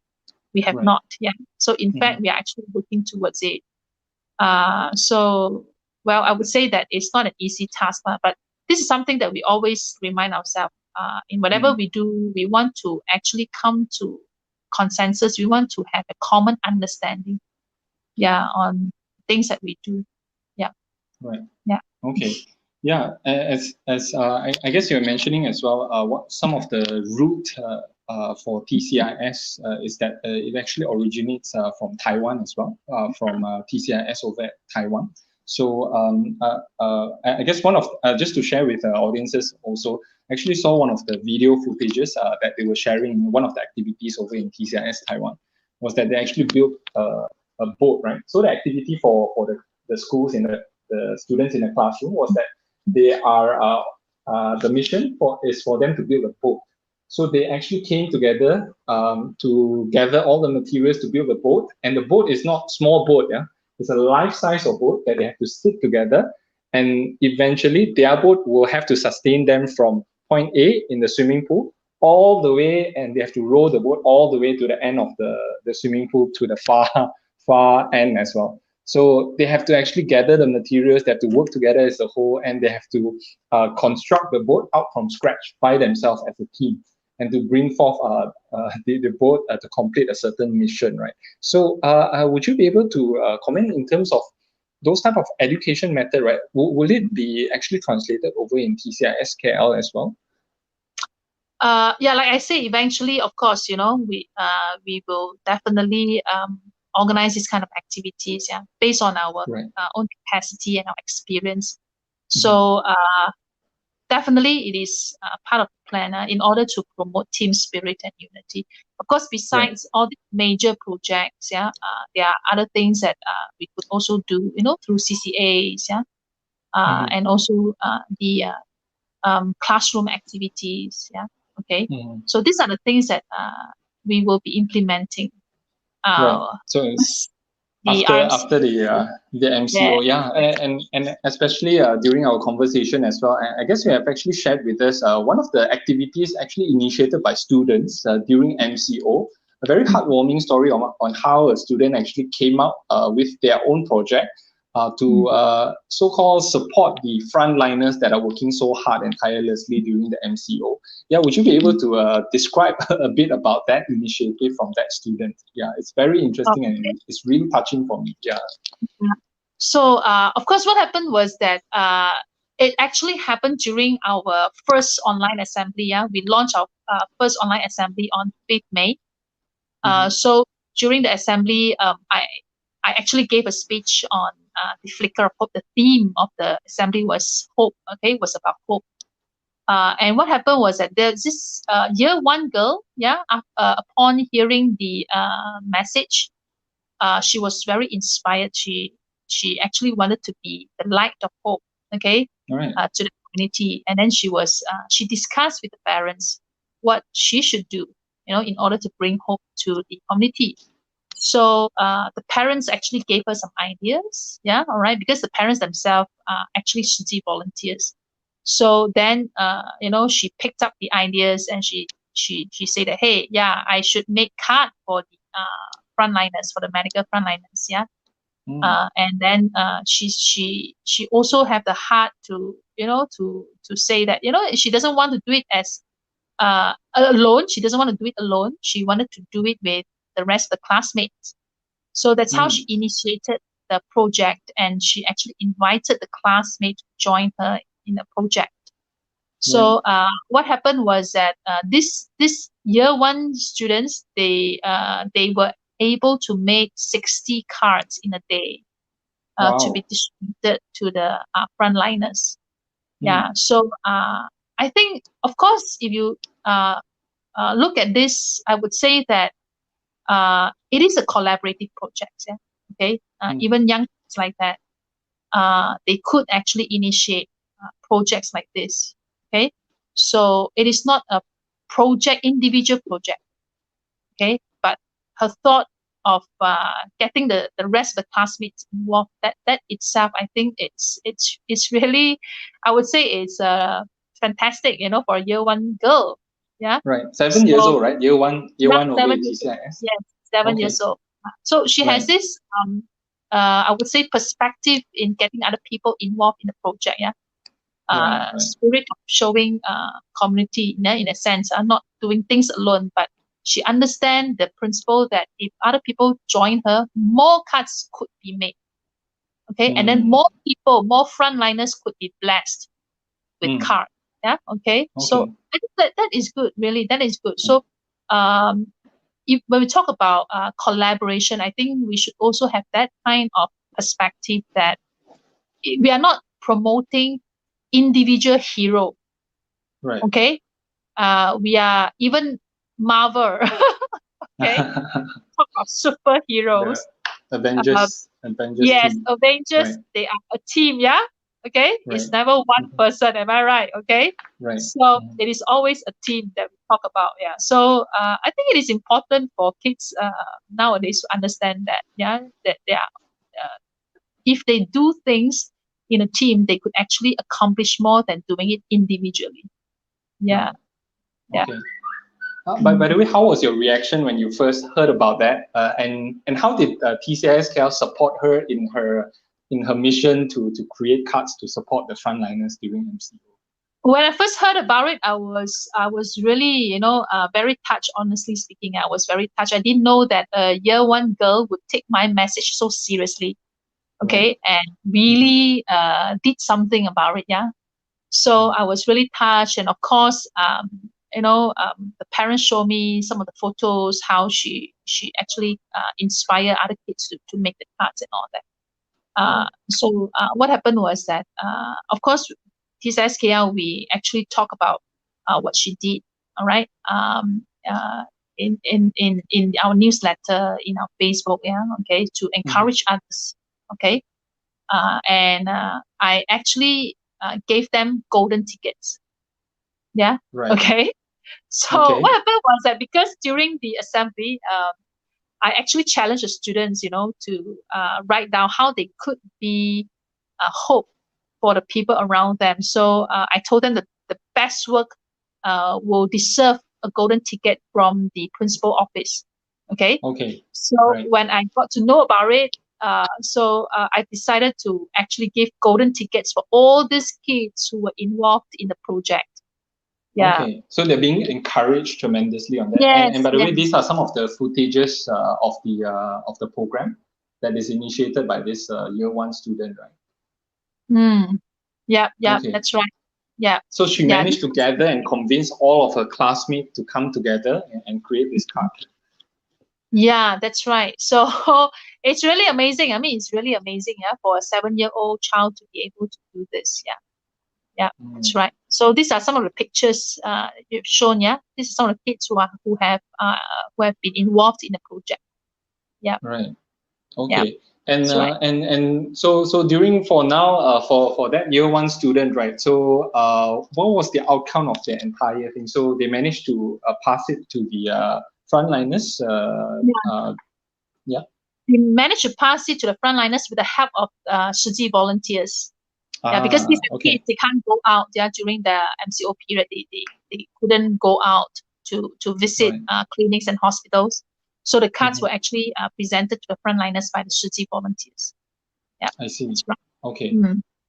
All right, and so a couple of things also. I guess Miss Lim previously she had actually sent me one of the newsletter from TCISKL as well. So I just like to share with a bit a little bit of glimpse of the newsletter over here. So maybe let me just bring up the screen over here. So this is actually one of the issues. So the newsletter over here, it's sort of like a monthly newsletter by TCIS. It's a quarterly newsletter. Quarterly newsletter.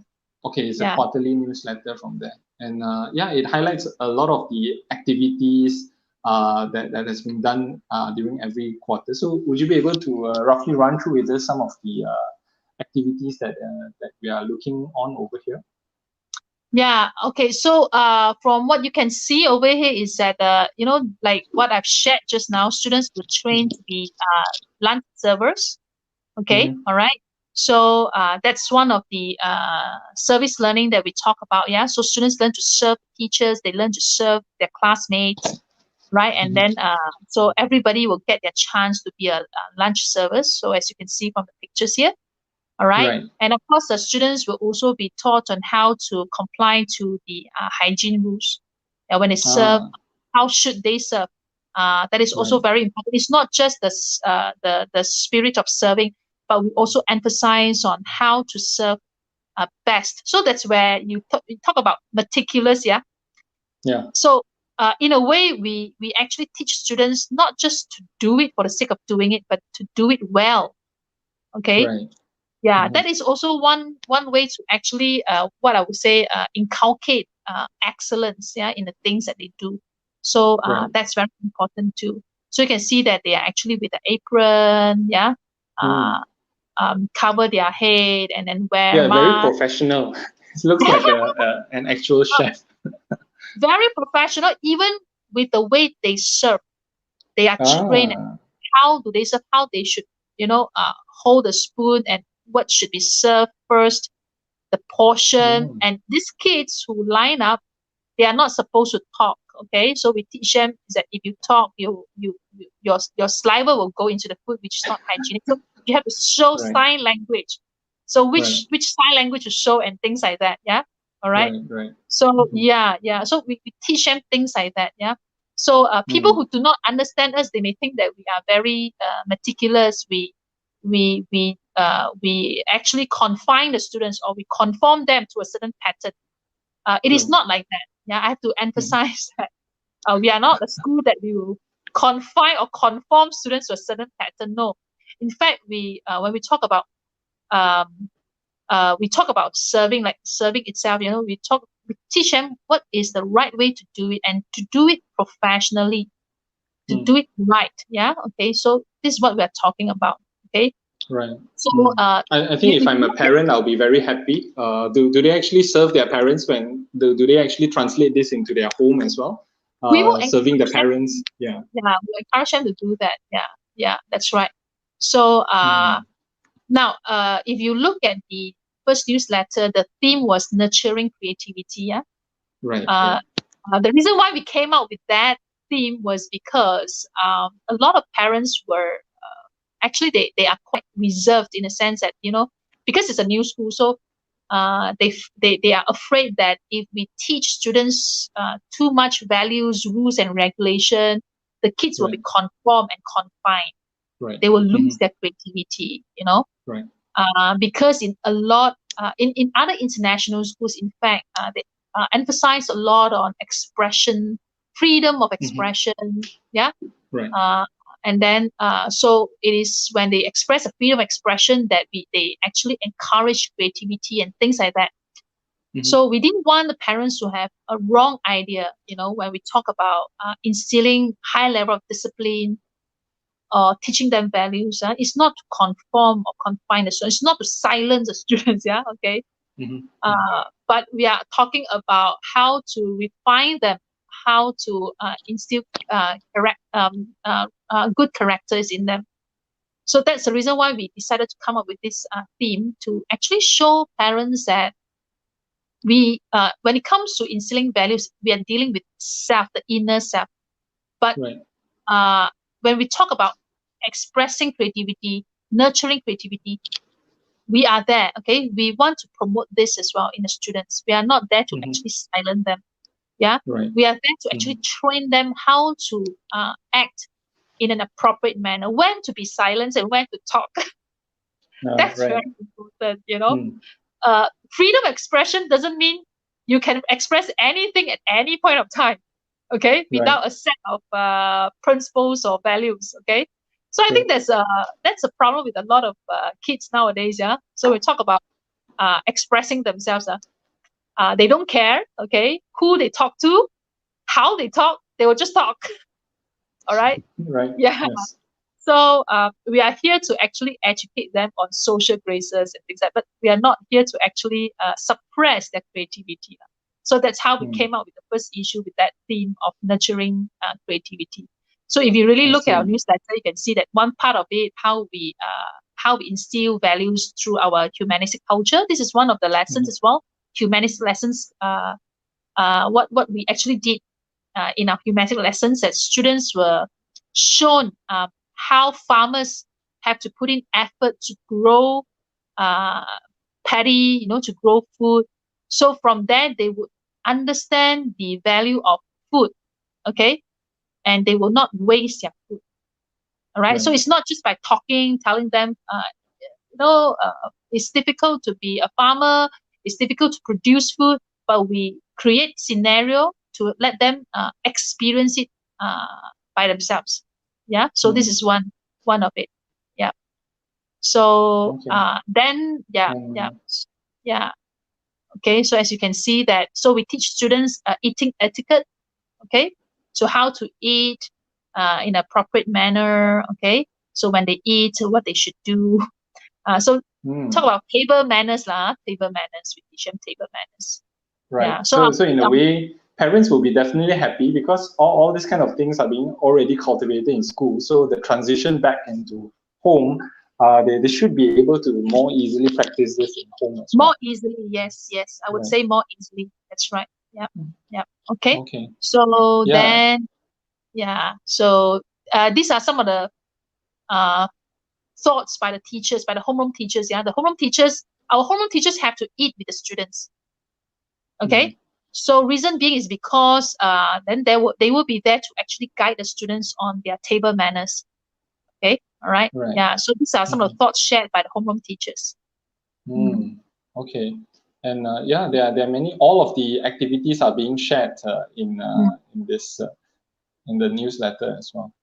Yeah. Yeah. That's right. So we have some feedback from the parents and also the students, what they feel about the schools. Okay. Right. Yeah. And then we have also showcased some classroom activities. Mhm. Okay, just to assure parents that we are not here to suppress their creativity. Okay, we are here to Right. nurture Right. the students' creativity. Yeah, that's Mm. right. Yeah, Okay, and all the ethics. I see yeah, that. all the Yeah, ethics. Yeah, that's right. right. All of the so all of the students would actually have to clean their own classroom, just like Yeah, yeah, we have to yeah. clean up the classroom, their table. Yeah, yeah, that's right. Okay. So Mm. and by the way, those of you that are watching right now, or even will be watching later on, if you want to get your hands on this newsletter, right? Please do comment to our Malaysian Education Summit Facebook page, and we will send you a link so that you can download both of this newsletter copy over here. That you can see all of the activities that are featured in TCISKL, and also more importantly, I guess. During the MCO, how was the process like? It's all detailedly recorded in this newsletter as well, right?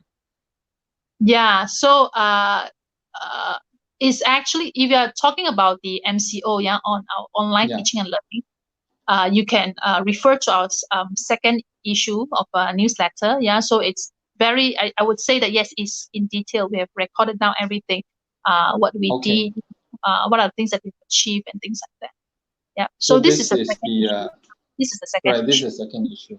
Yeah, this is the Okay. second issue. Yeah. Okay. So yeah. So like what you just said, if you want a copy of this, please do comment TCISKL to our Facebook page. We'll be sending the link in shortly. So many very interesting activities are being done even during MCO as well. I presume that all of these activities are currently conducted via On online during the online MCO period. Okay, during the MCO periods, yes. During the MCO right, periods, it's conducted online. Yeah, that's right. Online and offline, both. right. Yeah. Yeah. And by the way, how are the reaction and how was the response of the children during the MCO period when you were conducting classes via online? I would say that, of course, majority of the students, they enjoy the online teaching and learning experience. Some kids enjoy certain subjects, yeah, while some enjoy some other activities. I think I shared in the previous talk that of course, we do face students who are not so consistent in attending online lessons, yeah. So, of course, the school have to do something about it. Our student affair department, they actually called to find out, why they were absent, why they were not really interested in the online lessons and things like that. Yeah. Right. So, and from there, we will see how we could actually tackle those issues. But if you really want to hear from the students and on their feedback on our online lessons, you can always refer to our newsletter. Yeah. So in our newsletter, we do have feedback from parents as well as students on our online lessons. Yeah. Okay. Yeah. Yeah. That's right. Right. Okay. I would say that the MCO has definitely unite us as a school. Yeah. Be it the academic staff, the teachers, or the students and the parents. Yeah. So, like I mentioned before, what we did was that we really try our very best to reach out to the students and the parents. Even from outside the management, we try our very best to support the teachers as much as we can. Yeah, I think that part is important. So, if you look at our second issue of the newsletter, the title was on a lesson on humanity and humility. Okay. So that humility, that word is actually very important. A lesson on humanity and humility. Humanity and humility. So, humanity is that, like I mentioned, humanity values, humanistic values, how it is being exhibited, okay, in our management on online lessons. Okay, how do we treat our teachers? How do we carefully plan our timetable? How do we support the teachers, and how do the teachers support the students and the parents? So all these are actually shown in the way we do things. Yeah, and on humility will be well, we have not done it before. Like I say, it was a crisis. Yeah, definitely. This COVID-19 pandemic, it is definitely, a crisis to many of us. I think many of us have not done online lessons before. Okay, in fact, I've shared earlier that in my 17 years of teaching careers, I've not seen things like that. Okay, but we have to go online. So I guess for all teachers out there as well. Yeah. Exactly. So first time doing it, first time facing this kind of challenges, crisis, and the first time we implement online lessons, but yet we are able to do it systematically, arrange things and do things together. I think it in a way, it actually helps us to see that it is not our own effort, it is the effort of the team. Okay. So, like I say, it is not the individualism, not individual hero, yeah. But we do this together as a team. So, in a way, it helps us to realize that it is never about ourselves. Okay. So I think that kind of understanding is very important. Yeah. And by the way, I'm just looking at the newsletter that is available over here. So I see that the humanistic education, definitely it will not run away from filial piety, which is to treat your mom and dad as the best if you're a son or a daughter, right? And I can see that there are very specific lessons that you actually incorporated in the education aspect of it. For example, the feet bathing activity over here. Would you be able to translate more with regards to this? Yeah. Well, basically, when we talk about a feet bathing for the parents, so like what you say is actually emphasized in Tzu Chi culture, okay, whereby kids are actually taught to really appreciate their parents. Yeah. So like you mentioned, the value of filial piety. Yeah, is one of them. So obviously, feet bathing is actually a symbol, okay, of serving the parents, and then really appreciate their effort. Yeah, and then to be to of course love them, okay, as they are. Yeah, okay. So I think obedience. Yeah, all right. So this is also one of the values that we promote when it comes to filial piety. Yeah. Right. So yeah. As you can see that the humanistic lessons, in the humanistic lessons, we actually inculcate some of these values and practice in the students. Yeah, yeah, that's right. Okay. Right.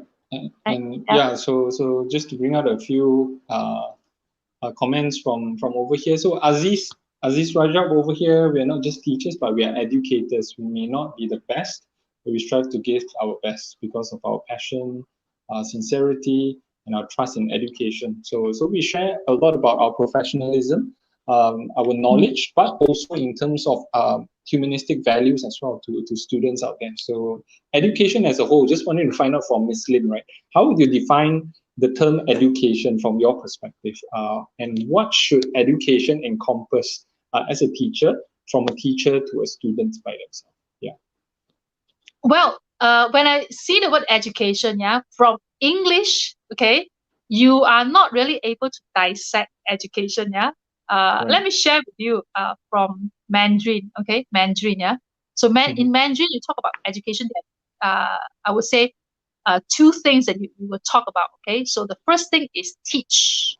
Right. Okay, teach. Yeah. Okay. All right.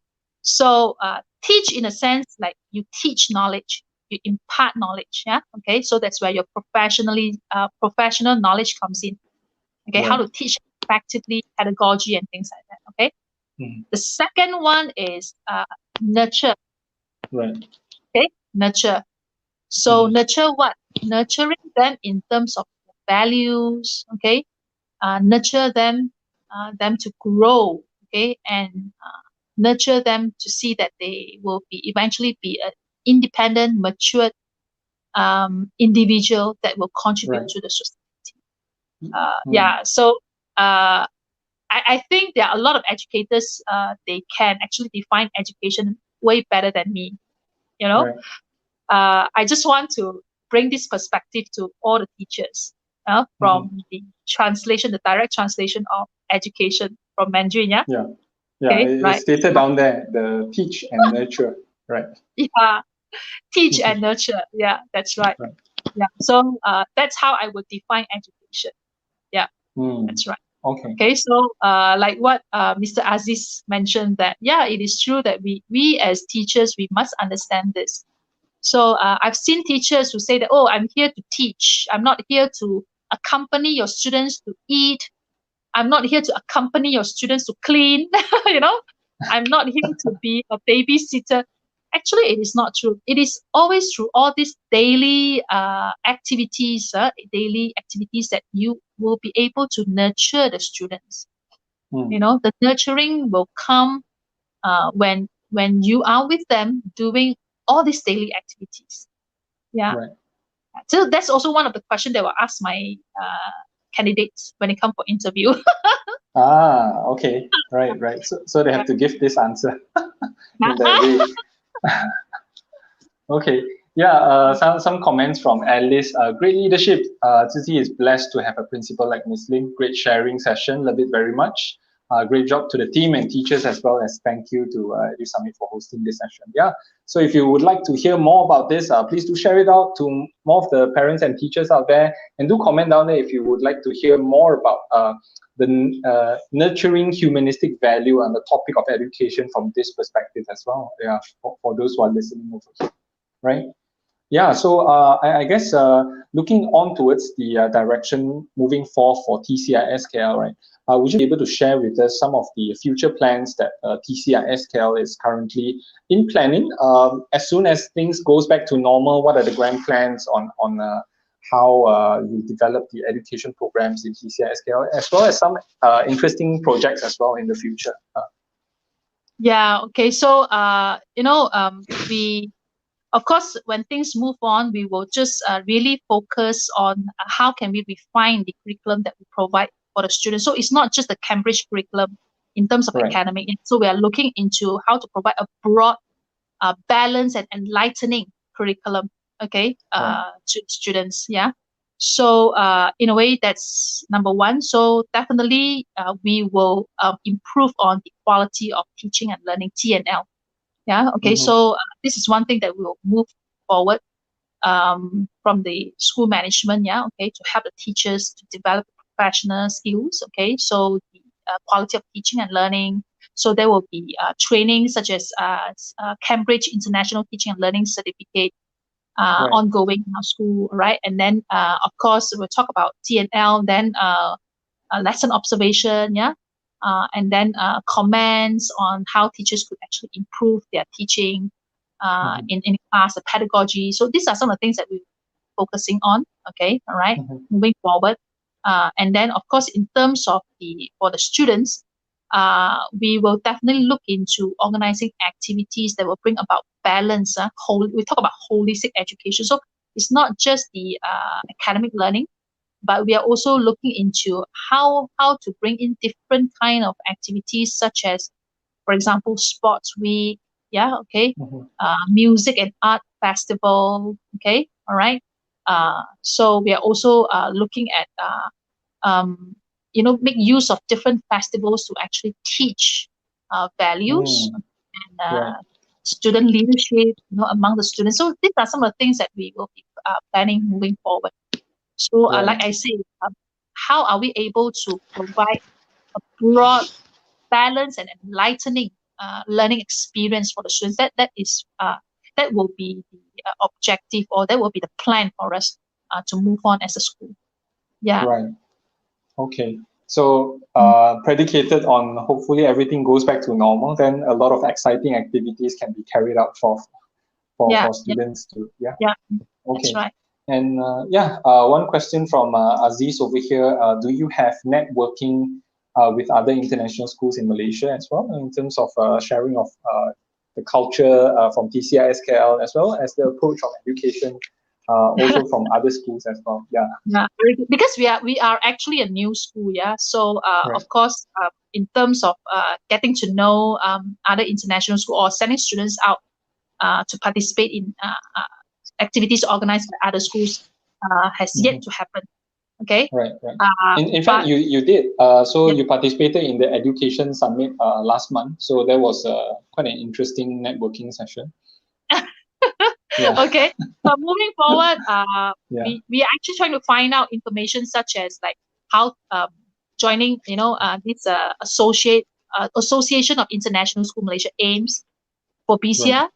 Okay, Hmm. so we're actually looking into some of these details on the membership, what are the commitment, and Right, because we really want to provide uh, a different kind of experience for our students to be able to, to learn from others, from other right, international schools. Even for myself, I would love to learn from other international schools. I would love to share what we are doing with other international schools as well.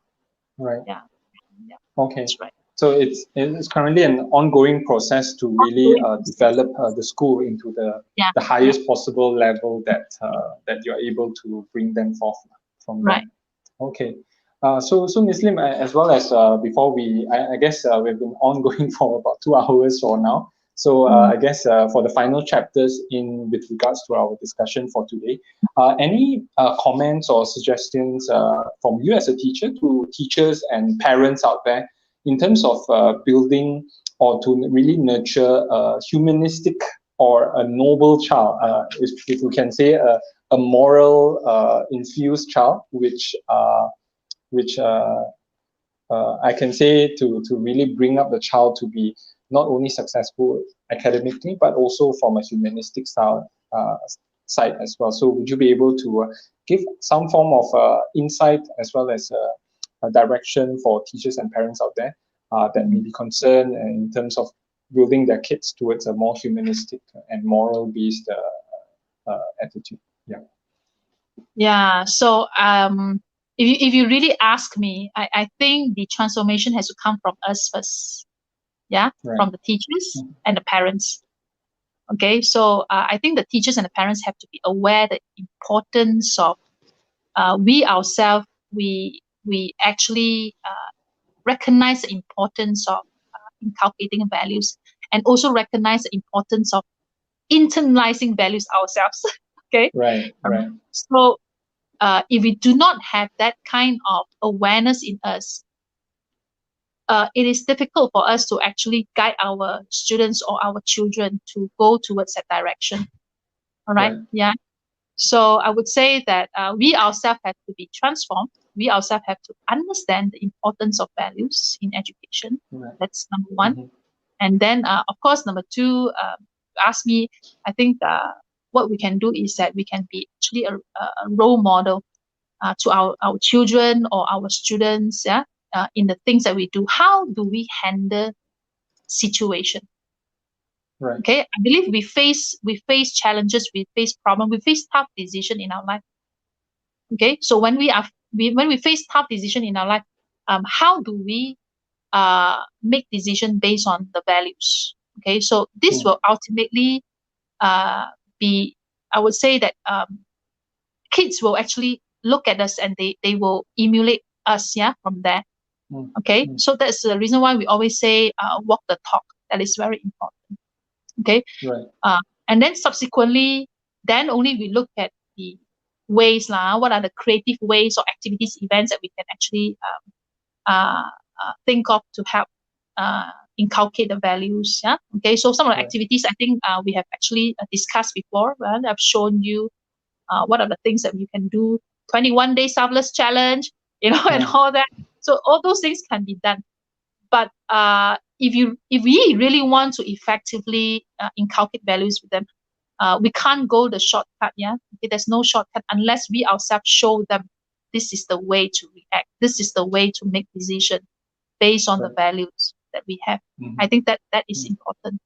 Yeah. That's okay. Okay. Yeah. So I guess also to really seal up for the session for today. Oh, okay. There's a couple more questions over here.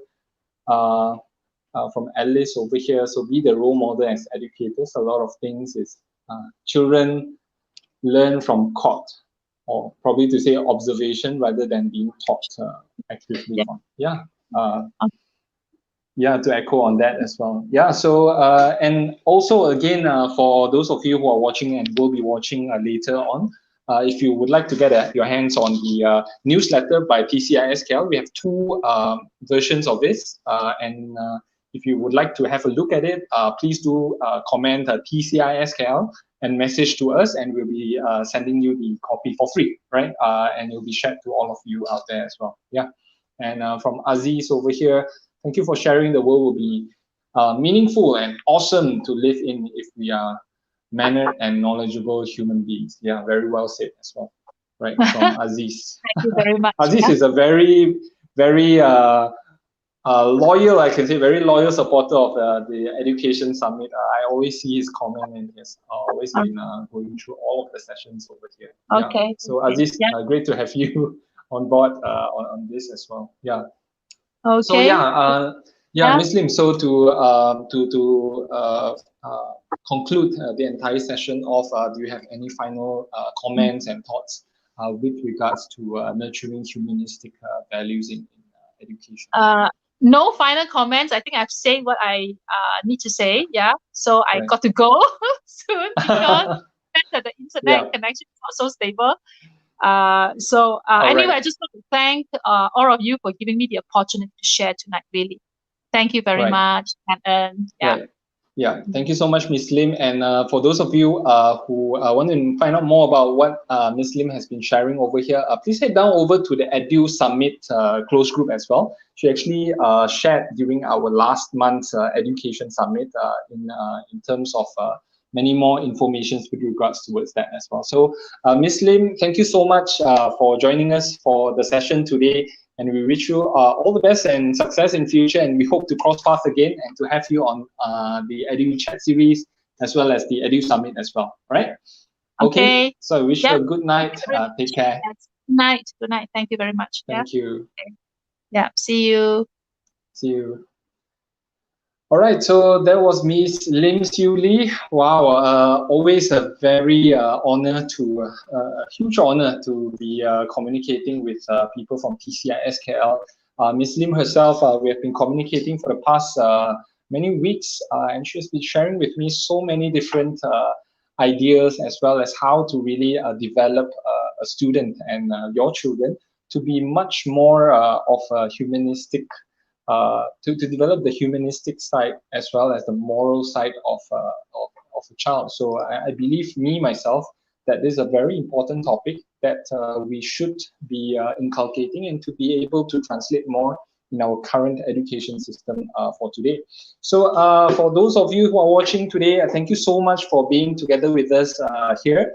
And a little bit of sneak peek. So for the coming few days, we will be announcing a very important announcement, which is our upcoming Edu Summit. So those of you who have joined us during the first Education Summit, we're about to kickstart our next Education Summit with even more fabulous speakers, experienced speakers, and a lot more interesting topics that we'll be covering on the next Edu Summit. So please stay tuned on our Malaysia Education Summit Facebook page, as well as if you are already in the Facebook group, do stay tuned on all the announcements. We will be announcing who are the speakers, what will be the topic, and when are the dates, right? So please stay tuned with us towards this entire period, and we will be announcing it very soon, right? So for those of you who have been joining us tonight, thank you so much for joining in towards this session. And I wish you a good night and have a awesome weekend, and we will see you very soon, right? And finally, as well, our EduChat series for next week, we will be having another very interesting speaker. A little bit sneak preview, she is the founder of the Dewey Emas International School.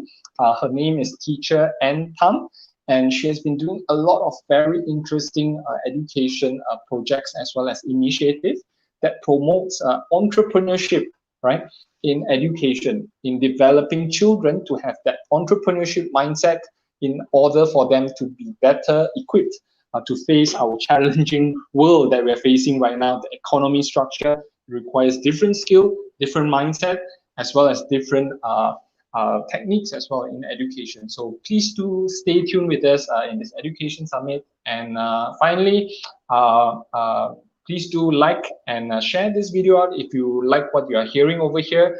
And please do stay in touch with us on any of your comments. Please do message us on any of that as well, right?